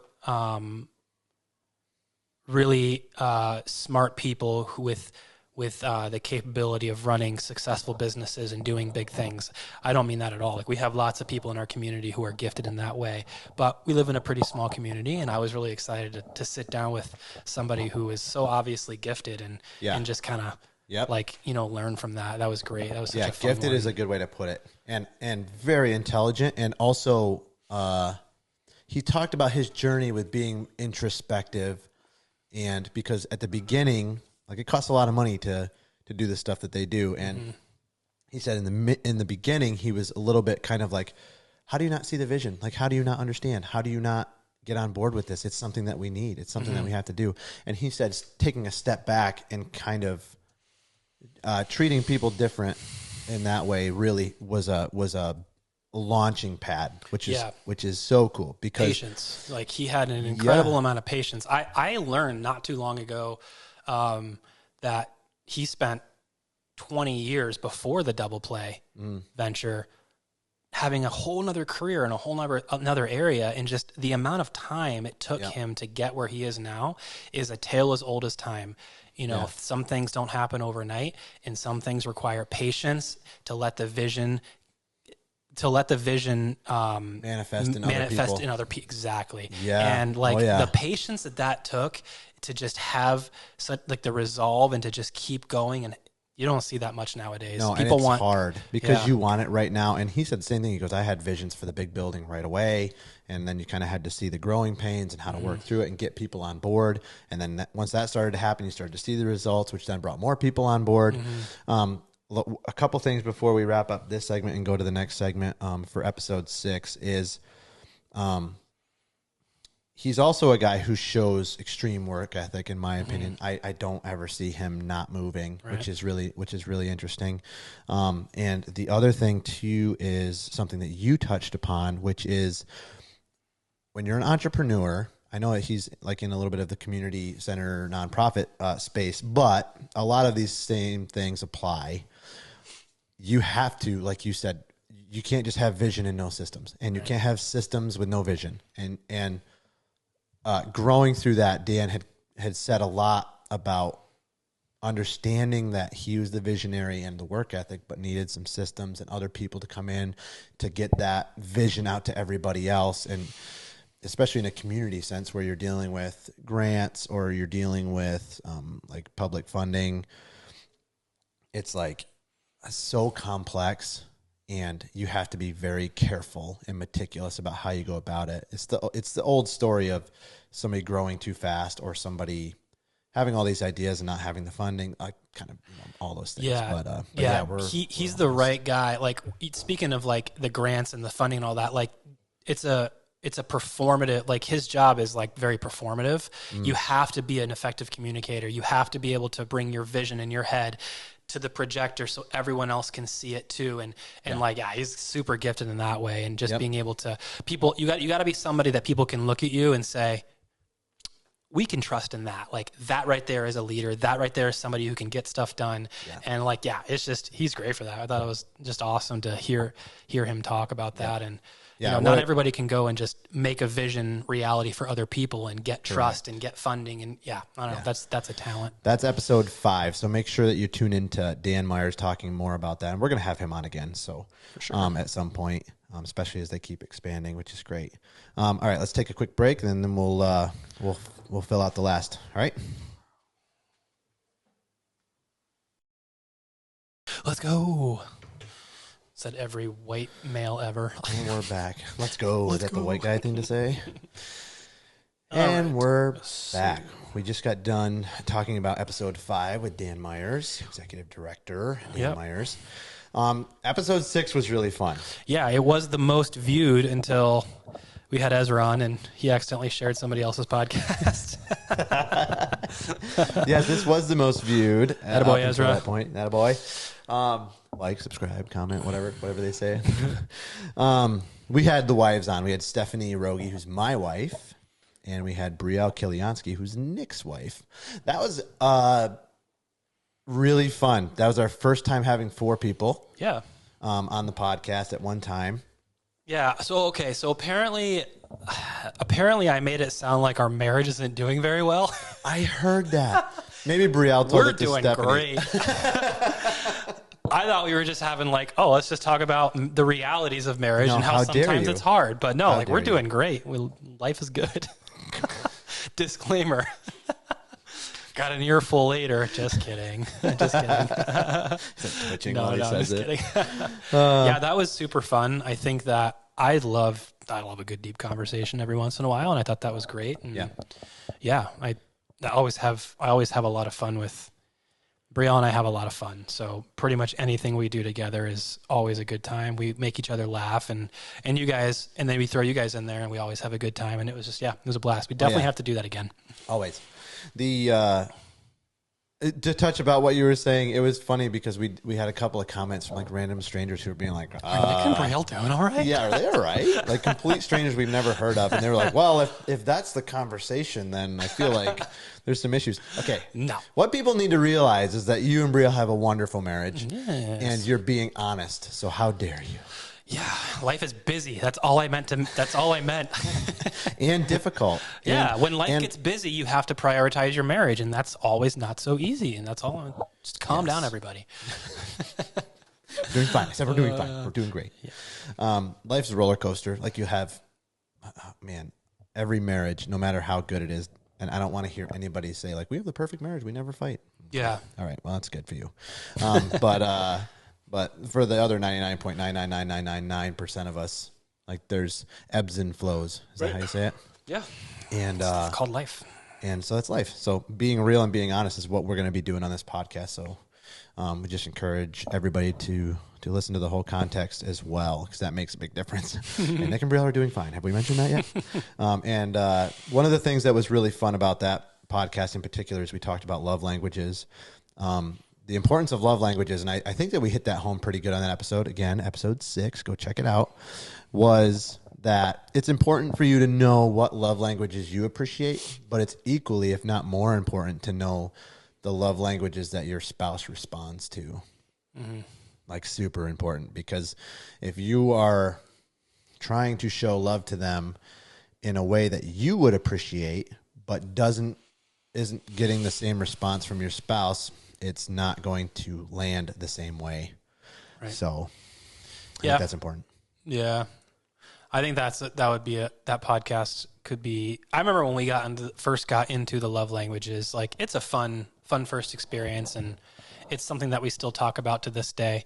So I hope that podcast was like somebody else's introduction to the 5 love languages, because it's a road that you can go down and have fun with, and opens up fun conversations with your spouse. And it's something, it's something that we first got into right around when we got married. And then to this day, 8 years later, we still talk about it every once in a while, incorporate it into our conversations. And it's only benefited our marriage. And it's just like fun to talk about too. So I hope that was a good introduction to, if you've listened to that episode and you hadn't heard about the 5 love languages before, I would encourage you to check it out if you haven't already. And it's just a fun thing. It's a fun door to open in your marriage. It's good stuff to talk about. Too. And important. Yeah. If you find value in it, it can be very important. I think everybody can relate in some way, especially for early married couples, to not know why your expressions of love are not landing how you think they should. Right. And often it's because you're looking at it through your own lens instead of your spouse's lens, what they appreciate more. And one of the things that Briele had said was, you might want to go for the one that lands the most, or gives you the biggest return, instead of putting in a lot of effort in a way that's not going to be received that way, even if the intentions are pure. Yeah. The traditional, traditional idea of like helping out around the house, that'll make her happy, or buy her flowers, that'll make them happy. yeah, it makes you think a little bit differently about that idea, like just the normalized idea of the traditional things that, you know, you can do to help your spouse. If you're wondering like, oh, they don't seem to care too much about this stuff that like the movies and shows have, you know, make me think, or this is what women want, and, you know, just do the dishes and, you know, buy them flowers. If like that stuff isn't important, like why would you, you know, find out what makes them feel loved and do that? It's maybe in these love languages are a good test for that. So, yeah. Also, we talked You can about still do the dishes. the consequences of neglecting your marriage, that they end up showing themselves, even if you're not conscious of them. They'll reach out and kind of sideswipe you a little bit. Yeah, you don't really have a choice there. Right. Yeah, there's two people in a marriage, and if you don't think something's bothering you, that doesn't mean that it won't bother them, and often that's how it manifests. I've found, like, yeah, I mean, like marriage is two people. You're two different people, and you can ignore something all you want because you just want peace and tranquility. There's a whole nother person who is feeling these same things, and you can't do that to them. Like you have to consider that there's another person to think of first. And I've been guilty of that in the past, you know, for the sake of wanting peace. And I don't want to tackle this issue right now because right now all I want is, and then you like let that go for way too long. It's a bad trap to fall into. And it builds up in the other person. And it builds up. And they're just like sitting there wondering, when are we going to talk about this? Or they're feeling like there's a hole that's missing. It just doesn't work. Like when there's two people involved, it just doesn't work like that. Yeah, the antidote is communication for that. Yep. Jordan Peterson, shout out. Love to have him on here someday. JP, yeah. JP, my He's guy. my best friend. He talked about wanting to tackle those big issues because he doesn't want to keep dealing with them. It's like, okay, that's pretty powerful stuff there. Yeah. He's like, yeah, we'll sit down and we'll have the hard conversations because we love each other, and it's worth it to not have this same fight the rest of our lives. So very good. Very good stuff. The other things that we talked about was business ventures and how you balance that with your home life. And then also, let's see, what else do I have here? Work-life balance, and just being humble and exercising humility in your marriage. And I mean, just huge. There's so many nuggets in there. We really won't be able to touch on all of them. But some of the things that we had talked about at the beginning of this little segment was, you know, people seeing that representation and having some kind of, you know, oh, well, you guys should have knew each other or communicated better, blah, blah, blah, whatever. But there was many, many more comments saying, this is exactly what I needed to hear. Thanks for saying so much truth right out the gate. It's like most people relate to this. And so that's really good. I think anybody should go and listen to that, especially if your marriage is in need of some advice. Not that we can give it. My wife is so pretty. There's join the club. I was thinking the same thing about mine. Yeah. It's so fun to listen to her talk, and she's so great. Yeah. Yep. So check that out. That's episode 6. Episode 7 was Curt Christman, who is my uncle man. And the man. He is an entrepreneur, a family man, a current business guy, but he has a particularly interesting story with his upbringing. He was given up for adoption when he was born. And kind of listening to that story and watching it come full circle was kind of astonishing. There was so many details I didn't know. Yeah. And so many ways that conversation could have gone and things that we missed. And I feel like we could have talked for. Yeah. Dude, that's a tough one to put into one podcast. Yeah. Yeah. Yeah. Well, especially when just that one aspect of his life is basically all we talked about, right, just for the interest of time. Got a lot of stuff to talk about. Yeah. So much advice. He's a very wise man. Super. But yeah, so he talked about his adoption story, meeting his biological family. That's, I mean, if you're not familiar with those kinds of things, like we have adoption in our family, and a lot in our extended family, but one of the things he stressed was like, this is not every adoption story. And like, there's so many adoption stories that are not good. He's like, that's not my story, but I just wanted to let everybody know that I understand that. And he talks to a lot of people who are adopted. But one of the things that I really loved about that episode was the father's blessing. Mm-hmm. So he had found his father, how old is he? In his 60s? Couple years, yeah, not a couple years ago, but not long ago. Not long ago. So he'd gone his whole life not knowing his biological father, and kind of by happenstance, we say, or through God's intervention, he was given a DNA test kit for Christmas, and that same Christmas, his biological father was also given a test kit. Nuts. Like the coincidence there is a little strange. So he was reached out to by his biological father's stepdaughter, saying, I don't know if you're looking for your biological father, but we did a DNA test kit, and it's a 99% match for parent-child, which is like, whoa. And he talked about the pressure. He's like, I'm not a guy who gets phased easily. He said just like the weightiness of it, like really resonated with me. Like I can see him in that moment being like, this could be it. Like this is it. Maybe some underlying healing. He said that he didn't really need it, but then he talked about the father's blessing and how his father had been able to come out here and visit and saw Curt interacting with his family and his friends and his grandkids and just telling him the father's blessing, which is, I'm proud of you. You've done so well. And I just need you to know that. There's this thing, and I hope there's some guys listening that need to hear this. There's this thing as young men, if we didn't have it, we need it. And we're looking for that I know that my father approves of me and blesses me. In this trip for my biological father, he's there and he's watching. And our house is like 25 people in and out all day long the first few days, just grandkids crawling all over me. And it's, they're all worried about me at the hospital that I'm going to go home and not be cared for and not get proper rest and all this. I'm like, what I've got at home is what I need for healing. I knew that, right? Grandkids and all of that, friends and, extended family. So anyway, my dad, he's watching all this stuff. He's sitting there, he's in a wheelchair, he's sitting there, he's watching me interact with all these people and all of that.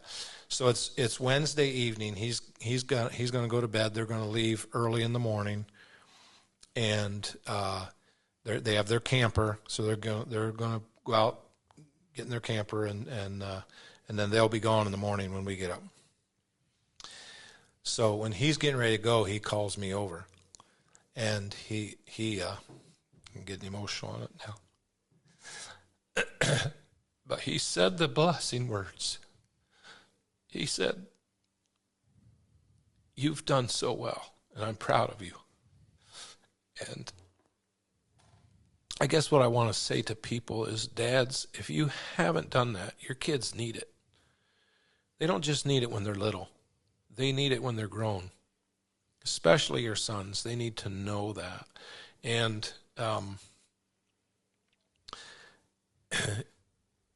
besides my marriage and my relationship with my children, grandchildren, and all of that, that is one of the precious things that I have, that it's not on a plaque on a wall.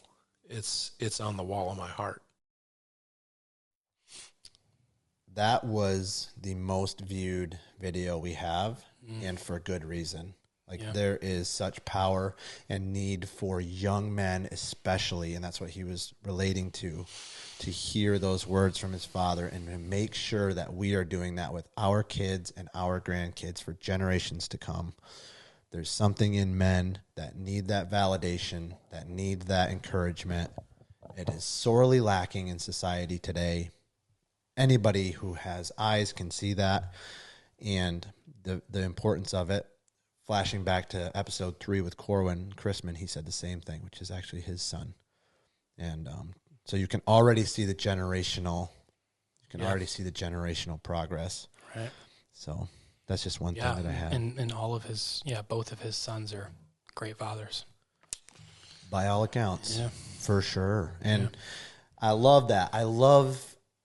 There's a video, I'd love to be able to pull it up, and I think that I'm not sure it's a professional athlete. I don't want to get the name wrong, but he was talking about how to break generational curses, kind of. Whew, good luck watching that one without getting a little bit emotional. Just so powerful. And I feel the same way with the video of Curt talking about the father's blessing. Like, good luck.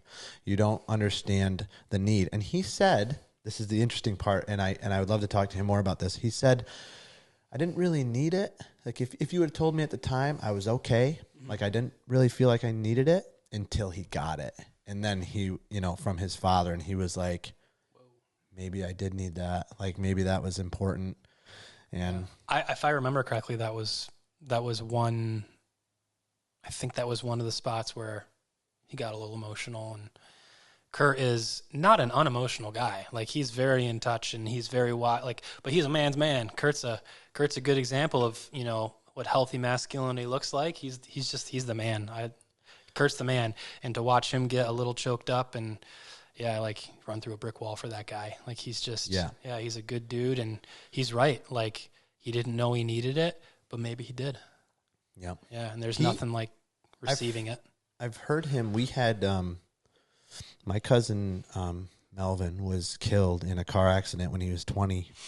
Whew. Easy to get emotional just thinking about that. He was a friend and a brother and obviously a cousin. Anyways, I remember Curt saying, and this is something Jordan Peterson says too, we'll just keep plugging him. He was like, try to be the strongest person at your father's funeral. Like the strength and the willpower that it takes to be reliable from people that you love in the worst situation. I saw that in Curt for little Melvy's accident and death. So to see him get that emotional about what his father said, I've never seen him cry before. Really? Ever. And we've been in like situations where you'd think that it's not that he didn't care. It was that he was emotionally in tune enough to be a rock and a pillar for other people who were less, I guess, stable or sturdy at the moment. And I've never seen him get emotional. That was a first for me. I've known him my entire life. And just same thing like you said. Oh, yeah. Whatever that guy needs. Something about that. Everybody needs their daddy. Yep. So if you're a dad, don't take that for granted. Yeah, take it seriously. It's the most important thing that you can be. He also talked, and we'll go on to the next segment here so we can get a couple of more in. But the regret, a couple of more episodes, the regret of giving child up for adoption that he saw through his biological mother, who he had met years before his biological father. He said there's pain there, and it's not like there's a biological connection and a difficulty to giving up a child. And he was actually the only one that was given up for adoption out of 3 siblings. Right. And there was 2 older and 1 more younger. after him. Yeah. Which I can imagine that would be even more challenging. Yep. But he talks about the difficult decision of that and how it weighed so heavy on her. And then also with the ulterior, I guess, option that wasn't really legal at the time. And how much people struggle with that. So you've got to check that episode out. It's episode 7 with Curt Christman. Just a blast, just a smart guy. And we scratched the surface of what we wanted to talk to him about. Yeah. But, why don't you go to episode 8? So episode 8, we had my father-in-law on, William Roggie. Yeah. William Roggie. It's my dad. Yeah. That was our late Father's Day episode. Yeah, it was like a couple weeks after. Curt was a great episode for that too. That was like the week of Father's Day probably or something like that. Yeah. We had Will on. He's a local entrepreneur, been an entrepreneur in our area for decades now. I would argue before he owned his own business, he was more entrepreneurial. He everywhere he went business wise, there was blessing followed. How many businesses benefited from your dad being a part of them, you know, like Sherwin-Williams and True Value. Like, yeah, he's just an amazing businessman. He's got a knack for it. He's got that gene. And more importantly, he's a great father and great father-in-law. I count my blessings. I think every day I see something in my wife that I attribute to, not only the way that she was raised, but how her father, directly had a direct influence in the way that she is. My wife is like the nicest person I know. Like, she doesn't have a mean bone in her body. And how much of that is because her father raised her with the same, like a father's blessing when it comes to their daughters. Yeah, I mean, he's just, to this day, I know that he still sees her as that little girl, and that he's just always, I see that in Briele, and he's just an amazing dad. I see the way that he cares for his boys, and the way that he's taken me in and cared for my family. Yeah, he's just an all-around excellent man, and I look up to him a lot. One thing that I took away from that podcast is I think I mentioned how I think we're a little alike, me and him, and just like our disposition, a little quieter, got to be a little more careful with our emotions. Like, I look up to, one thing that I've always looked up to Will in that way is he has in my opinion, he has mastered that side of him where, when I got into customer-facing business, he had been in customer-facing business for well over a decade at that point, and then had experience for decades before that for other businesses. And one thing that Will has taught me is before you walk through the doors of your business, you need to check that side of you that says, am I going to love people today, or am I going to not love people today? And that's something that for years I struggled with. And that's something that he taught me is, you walk through that door and you realize how grateful you need to be for what you have and love people. That you get to wake up, you get to go to your business, you get to go to work, and you get to sit there and you get to have the privilege of that gift, and you can either use it to love people, or you can give into that side of you that, we all have, that sin. And I've learned a lot from him in that area because, like I said, I think we're very similar, and we talked a little bit about that in that podcast, and he's taught me a lot in the way of putting your personality aside sometimes and loving people. Yeah. Some of us have happier dispositions. Some of us are, we have, like some of us, like you have a sense of humor. Like, one of your main personality traits is you're a super funny guy. Some of us are like that. Some of us are a little quieter. Some of us are a little more outgoing, some introverted, extroverted, whatever. I tend to be a little more introverted, and if I wasn't careful, it'd be a little harder to exhibit the qualities that Jesus calls us to exhibit and what God wants for us. And Will has just been like a really good example of how to use, how to sometimes use those things, and how we can use those things for good. And anyway, yeah, I love that podcast a lot. Yeah, that was a really it was a fun one. Of course, he's always like, how did I sound? And it was okay, and and humble that way. One of the things that I like, and we didn't touch about this on our podcast with him, but I think that needs to be said, is one of the things that I appreciate about him that I don't think I've ever told him, maybe I should, was he is also he has a very competitive nature in him. And you can look at that a couple of different ways. You can look at that as like the over competitive guy on a ball field. And like, I've been that guy plenty of times, still struggle with that. But it's something that I've been trying to get better at for consciously like 4 years. And I think I'm doing better, but there's more places that I'd like to improve there for sure. But like, I don't feel like I'm that way off the field, and I don't feel like my dad is either at all. Although in his business dealings, it's very hard. Being competitive is also an avenue for like conscientiousness or doing things well, and and wanting to be successful in some of these other things.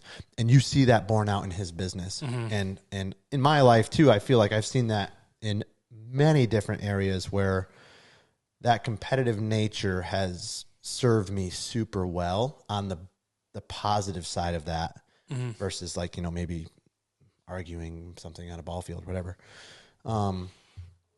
But I really love that. And my mom had for a long time kind of struggled with his competitive on-field nature because of that. And she had learned to appreciate that part of him and how well it has served him in a lot of ways. Yeah. And that doesn't mean like be disrespectful to an umpire or whatever, obviously. Yeah. But like there's so many different, it's very hard to be passive. That'd be a good way to put it when you're in a competitive business environment. He's best at losing. Like he knows how to lose in life, in that like sometimes in business you choose to lose because you prefer other things that are more important. And so I've heard he's told stories of situations that he's been in like that every business owner is in. Sometimes you have to choose the high road, and that means losing, which is the complete opposite. It's like curbing that competitive personality. The opposite of his personality. Yeah, like, hey, this didn't go so well, but we're going to take the loss on this because the relationship here is more important. Just things like that. And he's like, he is so good at that. And that's another great thing that I learned from him is like in business, when is it best to prefer something besides the deal? Yeah. When is it best to lose in this area and actually win on the back end? Yeah. Yeah. Yeah, like I still struggle sometimes, like my competitive nature will get the best of me, but I'm learning more and more that it isn't about, I don't like to lose. That's what it comes down to. I don't like to lose. And I'm learning, which is probably the biggest character development that I'm going through. And I think that I am excited about is that, yeah, it's okay to lose. It's all right. It's not, this isn't the end of the world. This is not life or death situations. It's not high stakes. And learning to be okay with that is not just on the ball field. Like it's with arguments in a marriage. It's with, you know, struggles with parenting. It's with your business. It's with all these things and being able to step back and not be emotionally entangled in something like a failure. Cause I don't like failure. Like I don't my personality, I want to do everything absolutely the best possible way. And when I fail, it's difficult to deal with. Yeah. And I'm getting much, much better at that, which I love. And I can see my dad. My dad's been removed from playing ball for quite a few years. And I see him kind of like pointing it out. And I've had to ask him like, hey, can you just keep me accountable and make sure I'm not, you know, whatever. And I still fail. But I really respect him a lot for a lot of the learning that he's done in that area. But a couple other things that he mentioned in the podcast. We've got a few more minutes. Understanding yourself, understanding your psychology in your marriage, and taking personality tests and how that benefited his marriage.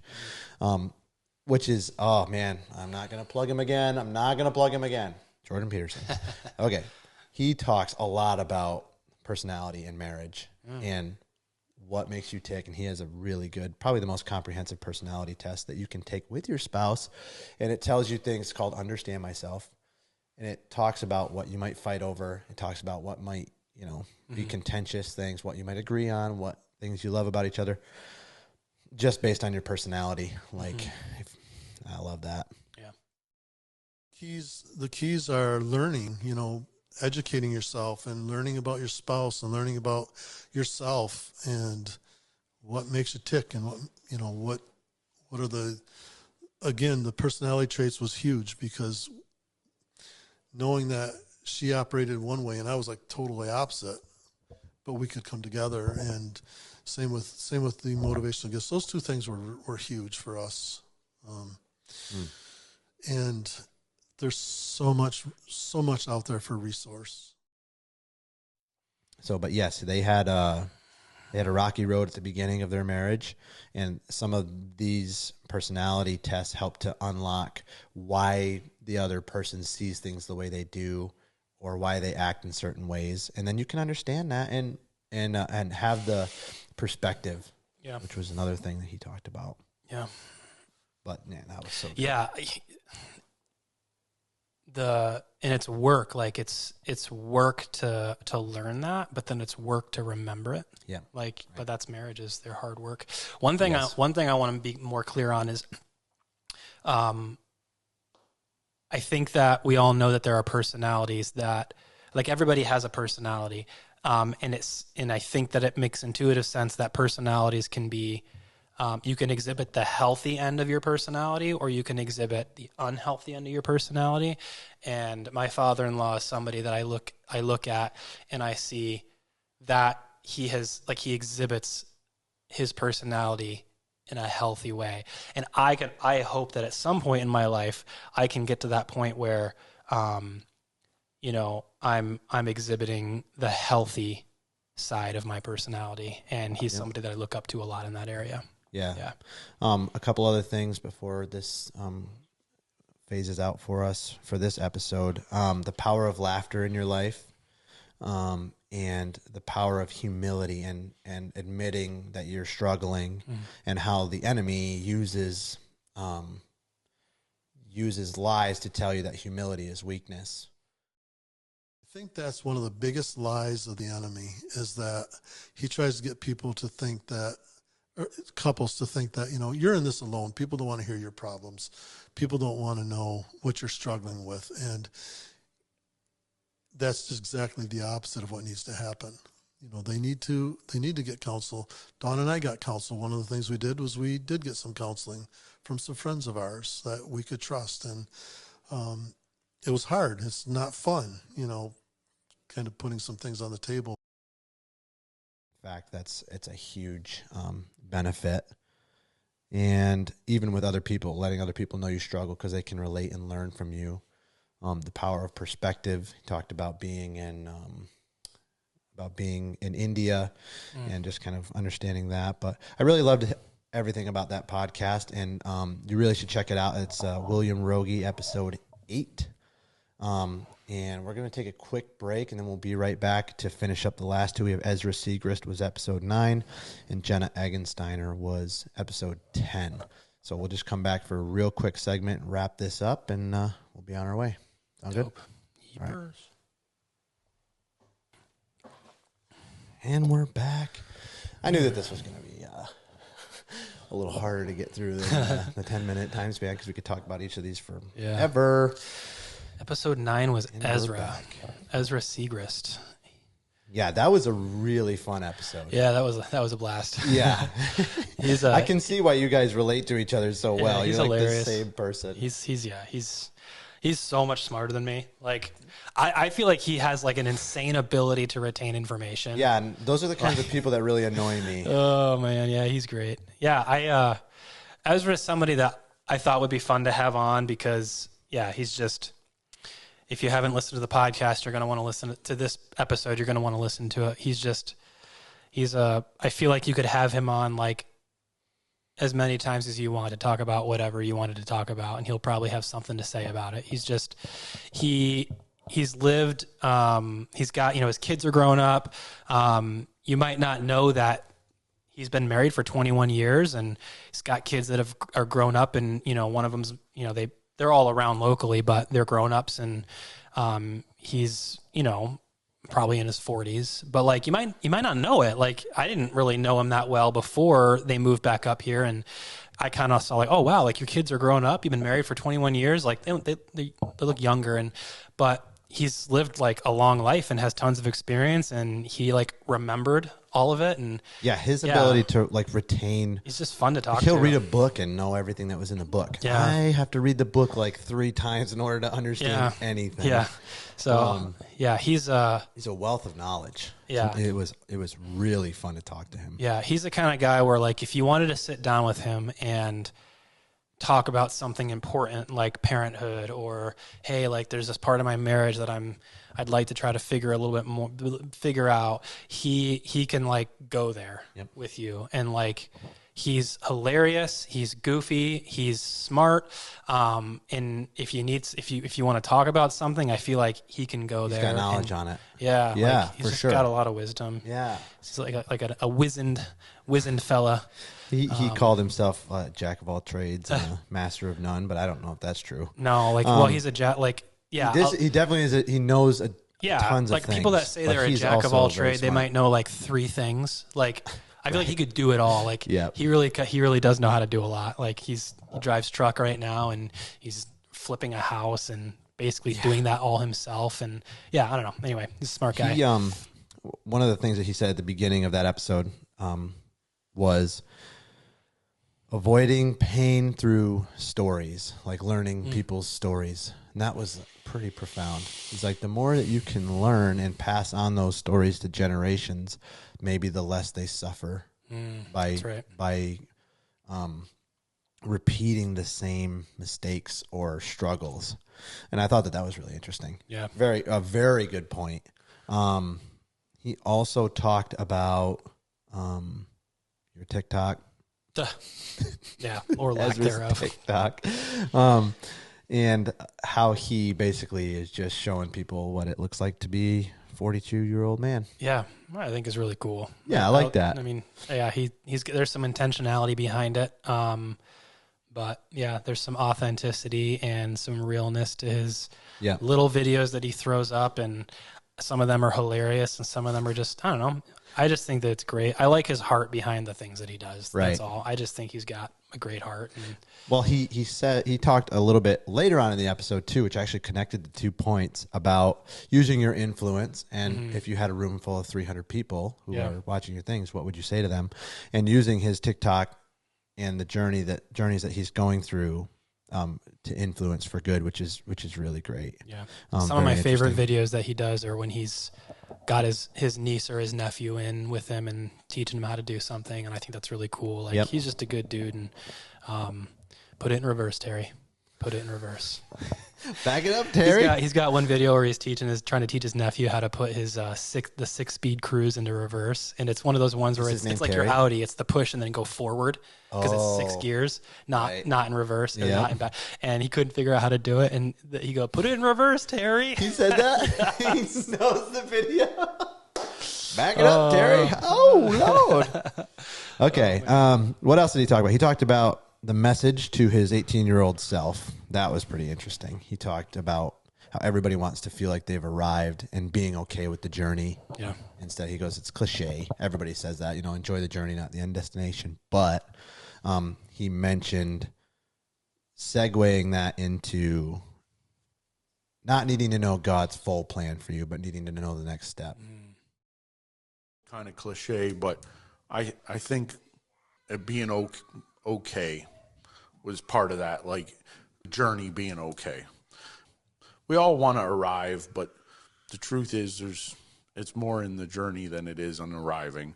And when you're young, it's so easy to want to arrive and hold that up as like the achievement, kind of.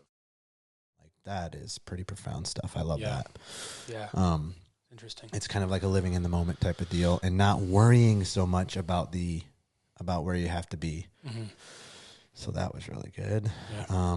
And then he talked about pigs, lesser beasts. Was a really good was a good conversation about the history of, I guess, swine and beef and pork. Just listen to the episode. We don't have to go down listen that to the rabbit hole. episode. You got to listen to it, but it gives you a little bit of insight into the way he thinks and how he retains knowledge. Yeah. And there's actually some, I don't know, I thought that was interesting. Yeah, I think he's interested in the little things, and I love that. Like, that is right up my alley. Like find some niche thing that no one cares about and, like, zero in on it. Make it your personality. Yeah. No, I'm just kidding. And then he's great. one of the things regarding parenting was learning to let go of your children's decision-making.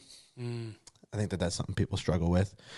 He talked about, like, the overbearing parent, and the consequences that has, but giving your children autonomy as early as you can to make their own mistakes and or to manage themselves. Yeah, that's important, I think. Yeah. We'll let you know. We'll let you know in 20 years. Not so good at that, but Yeah, he said he's comfortable with that Yeah. and not necessarily confident. Yeah. So that will be to be determined. But I think that there's some good precedent for all of that. Yeah, that's a tough line to know. But Yeah, well, he said that, but one of the big points he made was maybe not telling them what they should do, but advising them on bad ideas. yeah. And then ultimately they make the decision. Yeah, that's right. Not telling them what to do, but maybe telling them what not to do, and And then allowing them to the space. I need to remember that and like really try to. I need to like take a day where I just like that's what I focus on with my kids and like just try it and see how it Try goes. it, and then I have we'll talk those every about it. once in a while. Like, all right, today I'm going to specifically remember to work on this one thing, and that's one thing I should do. Yeah, and it's not just about like. Again, Jordan Peterson, like what's the whole, like let them go down the slide or something like that, or let them swing too high. Yeah, that stuff, like where they need to learn to take chances and where their boundaries are, Yes. but He more talks- like decision-making and wisdom. Like sometimes there's wisdom in backing off and letting your children learn from experience. Not so good at that. I think that what Jordan Peterson says is allowing your children to learn doing difficult things safely or dangerous things cautiously. So climbing up on a swing set may be dangerous, but if they do it cautiously, that's really when they learn. And he called that the zone of proximal development. That's right. Yeah. So they really Curbing see strides in their development when they're able to branch outside of their comfort zone carefully, safely, but doing dangerous things on their own. Yeah, curbing your parental instinct to interfere and instead creating a zone of proximal Development. Yeah. Just seems to be the space where they learn the most. Interesting. What does he know? What does JP know anyway? So yeah, that's a good one. Yeah, that was a great one. He Episode talked 9, about check truck that one driving out. a little bit. Yeah. Talked about truck driver's worst nightmare. Yeah. Bridges. That was hilarious. The way he like the cloud just like darkened his disposition. Yep. He was dead serious. He's like having flashbacks. bridges. that was maybe one of the best moments. I of know. that whole thing. That was so funny. Oh my gosh. Like so funny. It's like those Yeah. bridges. Yeah, he went to a dark place in his mind right there. Yeah, he has such an interesting view on like yeah, he just has such an interesting like truck driving is important Yeah. and like he can capture it with words. I just I just love Check that talking episode about out. that. That's Yeah. episode 9 with Ezra Siegrist. That was an absolute You can make blast. anything interesting. Oh yeah, for sure. That was an Episode easy 10. 2 hours. That was supposed Yeah. to be. That was supposed to be like an hour. Yeah. It went 2 hours. Yeah. Episode 10 was with Jenna Egensteiner, and she is a contracts negotiator in the defense industry. A very high stress job, very time consuming, and it's kind of like you have to learn the work life balance. And she talked a lot about that, how she maybe struggles with that a little bit. Especially it's unique. There's a unique space for mothers, and she touched on this as well, because of the responsibilities and duties that mothers have for their children. It makes it difficult to balance that with the workplace environment, especially when you're trying to climb a corporate ladder and put in the extra work and all of those things. So I want him to see this side of me. Like, I think that's important in a different aspect of like I like that one day he'll be able to say, my mom, she worked all during this and she also got her master's and I sat on her lap like every Tuesday night. Like, I think that's pretty cool. And I'm trying to be okay with some of the repercussions of that too. I really appreciated that insight, because I think that's not something that's said too much. It's kind of, you just got to do it. And you should be doing this, or you should be doing that. And it was interesting to see her career path and where she's going and stuff like that. I really enjoyed that. Yeah, big takeaway from that one would just, I think our generation is kind of more of a timid one. Or, well, maybe not our generation, but the generation coming up now, because I guess you and I have moved on. We're not the youngest generation anymore. But yeah, I guess I think more of like the kids these days. Like I can see that maybe there's more of a, it would be like we've become more of a timid culture. You know, it's easy to hide in your phone or hide in technology or, you know, all the stereotypes or whatever, I think are becoming more and more true. And one thing that I really thought was interesting about Jenna was her job kind of, she is more extroverted, but like her job, if she wasn't, her job kind of forces her to have that social courage, and that, like, she is super confident. She literally has to walk into rooms, and her job is to exude confidence so that she can get the work done. And I think that there's value to her embracing that. I'm not trying to get too existential, but like, I just thought it was interesting hearing, because she's young. We talked about how she's so young to have the job that she does. Like normally, maybe in her position, somebody would be a little older, and she kind of moved up quickly. And so for her, the position that she's in, she's a little young for it. So that's what got me thinking about it. She wouldn't be there if she didn't have that bone in her body and that confidence to do what she does. I think our generation or the generations before us or after us could really learn from that. Like there's just having that confidence to take life by the horns and get her done. And like Jenna does that. Like it's crazy where she is for her age. It's nuts. Yeah. Yep. And she's very ambitious. She's got sights set higher. Yeah. And so being able to know the ins and outs of your personality and areas you need to learn. What I liked that she said was kind of the path to her success was finding people that she could ask questions about, being humble enough to just say, I don't know this, teach me this so that I know, and I can kind of propel myself then.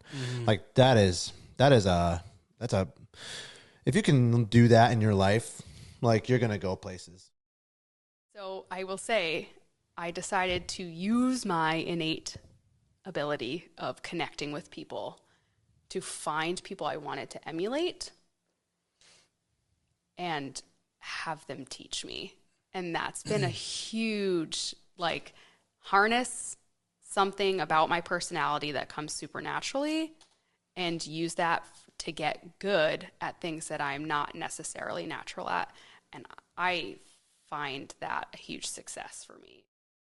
Yeah, classic example of like your own like education and training and all that. It just, that's not everything. Like relationships are just as important, if not more important. Yeah. And like, I think you hear that all the time. Like you kind of know like stories like that, like moving up the company ladder in this stereotypical way. But like hearing Jenna talk about it, it kind of made me realize like, oh wow, like it really is valuable. And it's not just relationships and it's not using people to propel yourself. It's like learning from them I thought that was amazing hearing somebody talk about that firsthand. Like relationships are more important. Yeah. She talked about like being intentional with the people that she would meet in the hallway or in the elevator and really caring and building that relationship with them so that you could be comfortable and learn from them later on. And people recognize that. Yeah. And being in a company that didn't value that kind of culture, obviously it'd be a lot harder. Those people maybe wouldn't want to share their knowledge with you, but she did say that she did talk about at one point, her bosses mostly cared about results and relationships were good, but like her bosses would want results. But she noticed that people outside of her direct higher ups and outside of her department were always like interested that she wanted to learn. And they didn't, because they didn't have any, they didn't care about her results like her bosses did, because that's just the job. She realized like going to people who didn't just care about her direct results is where she learned a lot from, kind of going outside of your department and building relationships with people that they could just have a relationship with you and teach you and didn't need to care as much about your results. I thought that was fascinating. And so if you're in a company that you don't get that vibe where people don't care about you, like it seemed to me like she was saying, an important part of her being able to do that was there's a culture there of accepting that kind of behavior and valuing it. So yeah, keep an eye out if you're in that kind of corporate environment or whatever job, even the small businesses or whatever, and you feel like, like I can't really learn much from the people around me, and people seem to, the culture isn't supporting, building each other up and learning. Like, that's one thing to look out for. I thought was interesting. Like her company kind of seemed to support that kind of behavior and movement, which I thought was really cool. You probably don't see that everywhere. No, and that's a testament to the company that she works for. Yeah. And the people that she worked with, like venturing out, not caring about clocking in and going home, like being able to, like the people that were willing to like teach her and help her along. Like, that's not in the job description. Like, good on them, like you want to surround yourself with people like that is kind of the takeaway that I got. Yep. We did talk a little bit about cold plunging. We talked about parenting a little bit, just as far as it relates to work-life balance, especially moving up the corporate ladder and what that looks like. You've got to check out that episode. One last thing that I'll say about that episode was she talked about who you take advice from matters. Being able to filter information, being able to understand where it's coming from, the trusted sources, surrounding yourself with people who you can know are having your best interests, and then filtering out that information. That's so important. And I think you can see that borne out in her success. Mm-hmm. So that's really good. Anything else from that episode? Everything. Yeah, good. Okay, so that was Jenna Egensteiner's episode 10. There's a lot more in there that we're not getting to, but that's what the episode's for. That's why you got to go back and listen to it, the whole thing. I think that the last 10 episodes has been a blast. I've learned a ton. Maybe we'll do this kind of regularly, like a recap every 10 or whatever. We have some guests on that we're really excited about. Our next guest is going to be Patrick Harney. He's a pilot in Africa. He does some really cool things down there. We're actually going to be lucky enough to go up in the plane with him before that episode. So we'll definitely discuss that and what it's like to be a pilot in Africa. Really smart guy. Really excited to hear from him. We were really good friends growing up, and just an amazing guy. So he's a father and a husband, and travels a lot. There's just so much. I've going through some lists of questions that I wanted to ask him the other day. I was like, I need more paper. but yeah, excited for that. They're super excited for that. That'll be fun. Yep. So that will be releasing after this one. And we hope you enjoyed this. Something that is important to us is that we can give content that people can take for their daily lives, because life is difficult. And so, kind of like what Ezra Siegrist was saying in episode 9, the more stories and advice you can get from people, maybe the less you are exposed to pain, and maybe you don't make those same mistakes, or you can learn from them and grow. So that's cool. But why don't you take us out? Yeah, keep an eye out for the clips and the little snippets of our episodes on social media. You can like, comment, share anything that you take away. Like Brock was just saying, comment any takeaways you have if you'd like. We'd love engagement, and we love hearing and seeing that even a small influence is made. So yeah, let us know if things that you like, things that you hear that make an impact. Let us know on social media, Instagram, Facebook, all that. YouTube if you're watching on YouTube. Yeah, looking forward to Pat. We'll see you next time. All right, see you everybody. Thanks.